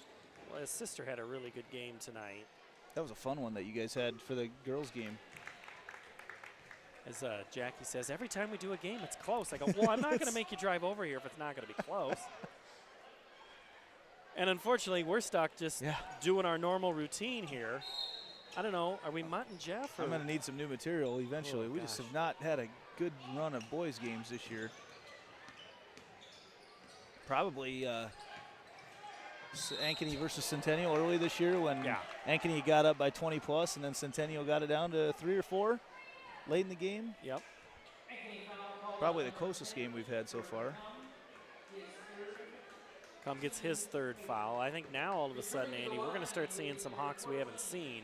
The rate of these fouls continue. 7-11 yet to go. Lipsy makes that one. Now he has 18. Above his average, correct? Isn't he a 16? Yep, 17. 17 point per game producer? He's been great tonight. All right, here comes Bayless. Gets back up on Lipsy. Bennett for 3, no good. And the rebound, Lipsy. You know, the good ones, Andy, in my experience, you talk about them, you think those are the keys.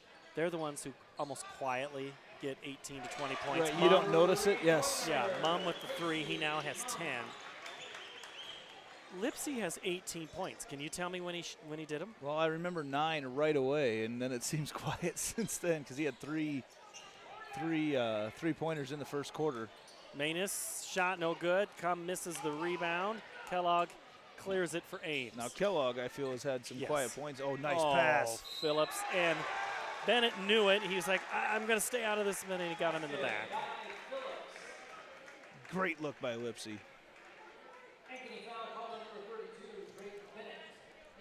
6:24 to go. It's now a 24-point advantage for Ames. Phillips, three-point play. Now a 25-point advantage as Phillips, there he is. I have him now for 14. Bennett. Bayless. Falls. Should he step on the foot of I Phillips? was just going to say, did he step on Phillips' foot? I didn't see any contact anywhere else. I wonder if that's what happened. Phillips wasn't feeling very good after it, too. Paul, I got to take a minute. Let's talk about the elephant in the room. Okay. What sport are we playing here at Ankeny High right now in PE? I'm guessing, is it a pickleball? With pickleball the, lines that the we've yellow got here? tape line? If you know the answer, please tweet us. 'Cause I've been staring at those for a while. I did play a little pickleball back in the day. You were pickleball All-American, right? Yeah, at least all county, Butler County. Had some good battles back in the day. We were a tennis powerhouse. No, I think there was something like 15 conference titles in a row, something like that. Won a state title. So pickleball, that was a pretty serious sport back at old Applington Parkersburg. Which, by the way, at last check was leading Jessup 33-12 at the half in boys action. Having a nice winter up there in southern Butler County. Both boys and girls? Yep. Coach Thomas? Yep. Coach Thomas and Coach Berkey.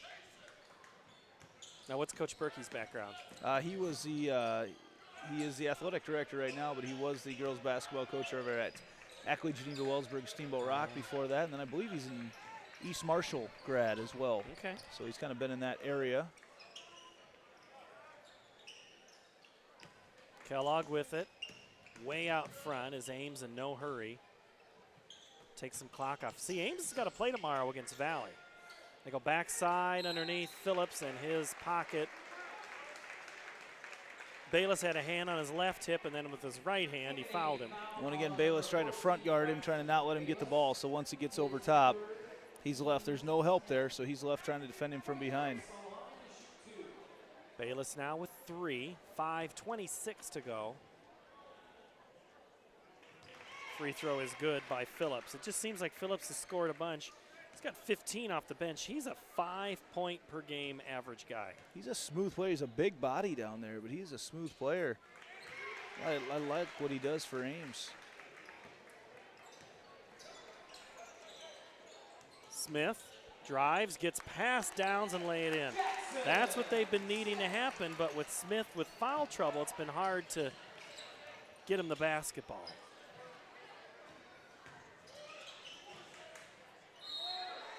Foul underneath. Ames just continuously beats Ankeny back against this press, and Ankeny's trying to press right now to create a cheap bucket, but I haven't seen anyone handle the press as well as Ames had against Ankeny so far this year. Jordan Cum now with his 4th foul. It's created so many opportunities for him. Ames hasn't had to have the ball very long. They haven't spent a whole lot of time in their half-court offense. All right, Andy, so go with me for a minute. Remember Ames a few years ago? Everybody focused on one kid, and it was the other guy in the class that ended up having just as good of a career. Do we have another situation warming up? Here's Corey Phillips. Hits the free throw for now 16 points. Well, we've got, Lipsey's the guy we all hear about, but right now, I mean, the Kellogg, Kellogg doesn't have the outside game. The reason we heard about Doug McDermott was because of the outside game that he had, and I don't see Kellogg having that right now. We've got the officials conferring here. Kellogg blocked it off the head of the, they had to change it because Kellogg blocked it off the head of the shooter. Off your head. You don't hear that very often. And Carlson, no argument from him. They pointed at Ankeny right away. The officials had to get together, and they got it right. So everybody focused on Harrison Barnes, but it ended up being McDermott who was the sleeper of that. I'm not saying Phillips is he's just not the same height as McDermott at this point, but his game, Andy, I mean, we're not saying they have to both be 6'8", 6'5" wing players. But Lipsey is for real. There's no doubt about that. Kellogg with a great move. I thought he was ready to throw that down. His eyes got wide, but he was just a little too far away. And then Ankeny again, that's a summary of the night right there, just completely out of sync. It's one of those games you want to quickly forget about it. And if you're Ames, you want to live with it. But the you problem don't is have time. You don't have time. You got to play tomorrow. As Downs does the good job on defense, gets the ball back. Now Lipsey gets past Cum. We don't see many people able to drive the ball past Jordan Cum with ease, and Lipsey has handled that just outstanding tonight.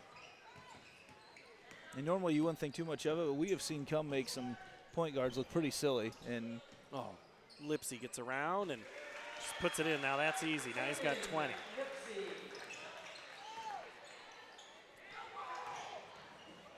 .28 advantage, and then Ankeny just can't hit. Up ahead, Lipsey. Lays it in.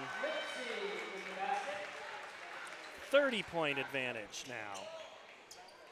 I can't even keep track. I think that's 24 for Lipsey. They have out Ankeny to Ankeny tonight. Yes.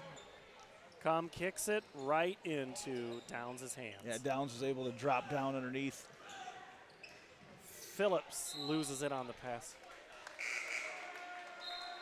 Downs telling Lipsy to just, hey, dude, relax, man. It's really turned into an AAU game. It's kind of what it feels like right now. Grant Moeller coming in. So is Tyler Budden. Kind of like the late stages of an NBA All-Star game where everybody just goes down and shoots. Okay, of all the All-Star games, which ones do you watch? Which one do you watch the most? Well, last night before the Iowa game, I don't know if you saw the slam dunk, McDonald's All-American Slam Dunk Championship from, it probably would have been, what, 02? Probably, and I didn't recognize like anyone on there. And then a young man walks up there with the last name James on his jersey, and it made sense why they were showing that slam dunk competition. Charlie Villanueva was the only other one, the only other name I recognized. Bayless, 3, got it. Bayless with 24 of the team's 47 points. Ankeny almost with the steal. Phillips can't get it to go. Gets his own rebound and then a foul. Grant Moeller. As even our friend Randy Wayhofer has seen enough. When he can leave early at a game, he's seen me leave a Cubs game early. He can leave the Ankeny game early tonight. Although he's done with his announcing, I still think we ought to get him in the mix. His replacement, Alex Cohen, I believe, is going to do some games for us. Is that right, Peter? Yeah, at the state tournament and before. In a couple weeks, girls' state tournament? Yeah, it's here before Coming you know up. it. Hey, I got a tip on that. I don't know if I'm even supposed to say it, but I'm going to anyway. Phillips with .17. Newell Fonda had a girl get injured. Newell Fonda, number 1 in 1A. They'll be one of the features on Iowa Public Television. We've seen Newell Fonda several times down there. And that's part of the reason for the story. It's year in, year out, they are just so good. And had an injury to somebody deep on the bench, but it's probably going to be just little too late. Lipsy's still in the game. Mosley's in there. A couple of other reserves now getting a chance. Kellogg is still out there. New into the game is Bobby Brous. Or Braze. Letting him play with the regular rotation guys right now, and I'm sure you'll see the end of the bench coming in shortly.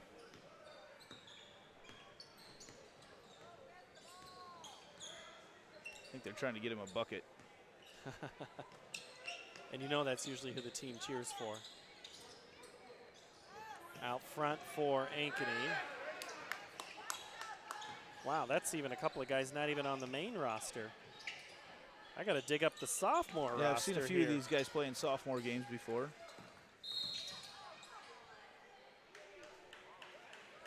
I think it's Mason Thompson. Yeah. 2 minutes left. Ron Mamuya with a foul. Just too many hands out, too far away from the basket. Ron Mamuya, sophomore, 6'2".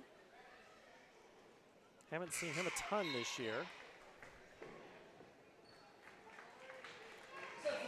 Combination of you haven't played for a week, you kind of lose some focus. Ames was ready to play both in girls and in boys tonight. The Ankeny girls came back and answered the call. The Ankeny boys stuck with it as long as they could, but the Ames boys just flat out dominating here tonight. So athletic up and down the court, and you know, it wasn't very often that Ankeny forced them to play in a half-court set. Stolen away by Brooks, who misses the layup as we approach 90 seconds. Peyton Fay with it. Kicks, leaves for 3, no! Lipsy in with Kellogg, lays it in. Timeout. I've got Lipsy now for 26. They're trying to get the alley-oop to Kellogg right there to end the game with an exclamation point. He's got it not quite high enough up to the basket. Not 100% why they're still in, but They're out now. It's the last thing you want in a game that is 32 points. With, yeah, 85 seconds left. Driving, and boy, just can't even finish that. Fay. The Hawks get the board blocked by Mosley, minute 8. No, when you're the one up by 30, you can make the rules. Mosley with it now.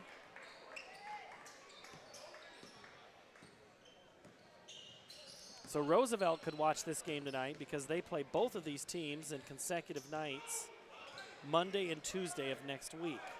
We're going to see a lot of those, and we'll see what happens next week, too, with the weather that's supposed to come in if games get pushed back even further. But, you know, the brackets have been set now, correct? Both sides? Well, girls we will see this week. Okay. Could be Tuesday or Wednesday, depending if they let those games go in, as the free throw is no good by Mosley. 1A, 2A, 3A girls has been That's set. been out, yes. The sub-states have been set, but not the seeding. parents. Yep, gotcha. Now that's a whole nother bucket of bananas right there. Bucket of bananas. Well, what else would you call it? I don't know. Slippery, you don't want to touch that one. A hornet's nest, I can't call it what it really is. Well, a barrel of fish is too easy, Peter. A kettle? A kettle of fish. Is that an old Irish saying? I'm you not and your sure. Irish sayings. You Chicago guys are always different. Foul on Mosley. Oh, the things in a 32-point game that you find to talk about. Hey, see, I'm used to this. I've covered enough Dowling football and Valley football over the years. Yeah. And if you ever go back to those, you could hear some very interesting things. Yeah, because you've got a lot of downtime between plays then, too. You don't have the action that you've got here. Oh, Ankeny misses the free throws for the final 30 seconds of this. Ames in control and content to run out the clock. Battles with it now.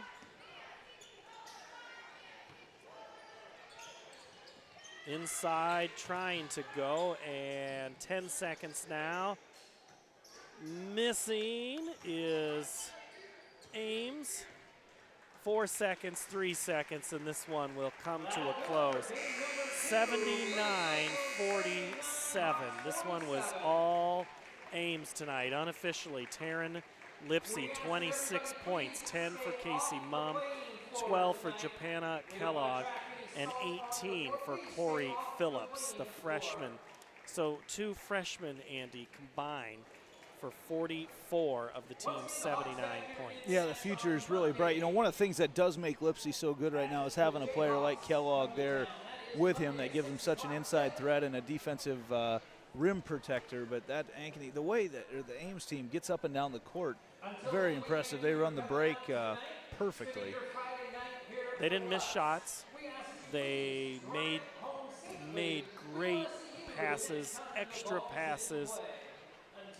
Lipsy makes it look easy, but Kellogg was a player. I mean, his size dictates the way he plays. Well, the attention that Kellogg drew early on took a lot of the focus off Lipsy, and that allowed Lipsy to get some great, clean looks at the three-point shot, and he was able to hit him early on, and that's really what blew this game wide open. Ames as a whole hit a few shots early on with Mumm, and Downs hit a couple three-pointers early on, and that really made things tough on Ankeny. And for a team that likes to press the tempo and get steals and score in transition, Ankeny not able to do that because they were matched in the guard court tonight. We just haven't seen teams be able to do that so far throughout the year. Ankeny led at one point 6-2, and we finish 79-47 for the Hawks tonight. 24 of their points comes from Braxton Braless. The junior did everything he could to keep his team. Jackson Smith with 9, 3 from Jordan Cum, 10 for Jaron Cruz, and that's it, Andy. None from Otten tonight. None from Carlson because we didn't see Dylan Carlson. He's their leading scorer, 13 points a game. Not saying he makes all the difference in this one, but he might keep it a little more interesting. Yeah, for sure. And he's a three-point shooter. He gives them another threat from three, and he doesn't quite defend like the other guys, but he is able to make things happen on the offensive end, and that's what Ankeny just didn't have tonight. Well, the Hawks will be back in action on Monday against Roosevelt. That game is here on the home court of Ankeny, where Ames will play Valley tomorrow, then Roosevelt on Tuesday, and Urbandale Friday, whereas Ankeny will play Tuesday at Marshalltown, and then Friday they host Dowling Catholic. And I believe we have that game here on CISN.TV. So. And tomorrow there is the Ankeny Magic play the winner of the CY Select 4th grade team and the Ankeny Centennial Basketball Club silver team in the semifinals of the Kingdom Hoops tournament. So I want to make sure that's at 1:50 if anybody wants to catch that one tomorrow live on the courts at Kingdom Hoops. Well, a 1 o'clock game, another 1 o'clock game tomorrow is a game that you'll see here on CISN.TV, and that is Waukee at Centennial. How good is that Waukee boys team right now? Well, they're down their best player. Oh, I didn't know that. Injury. Okay, So they're I a didn't know different that. team right now, and we'll see how that one shakes out, because when you lose one of your best players on a great run, you got to figure out what do you got left in the tank, where can you find some points. How would you like to prepare for a Scott DeYoung team in one day? Welcome to the state tournament. I know. You know, Chris that's what the good coaches that can make things simple. They're the ones that. But remember, they already prepared for Centennial earlier this week on Tuesday. So not a lot has changed. Yep. So the game plan they had in place, probably able to dust it off. Yep, just got to put it back in. Yep, figure it out and remind everybody what you're going to do. All right, final tonight is Ankeny loses both of these. Ames comes away a victor 79-47 in the boys contest, 47-45 in the girls contest. Our next broadcast here on CISN is Saturday, 1 o'clock, Centennial hosting Waukee. For Andy Pollock, Jackie Sapp, Peter Tarpey, I'm Paul Yeager. So long from Ankeny.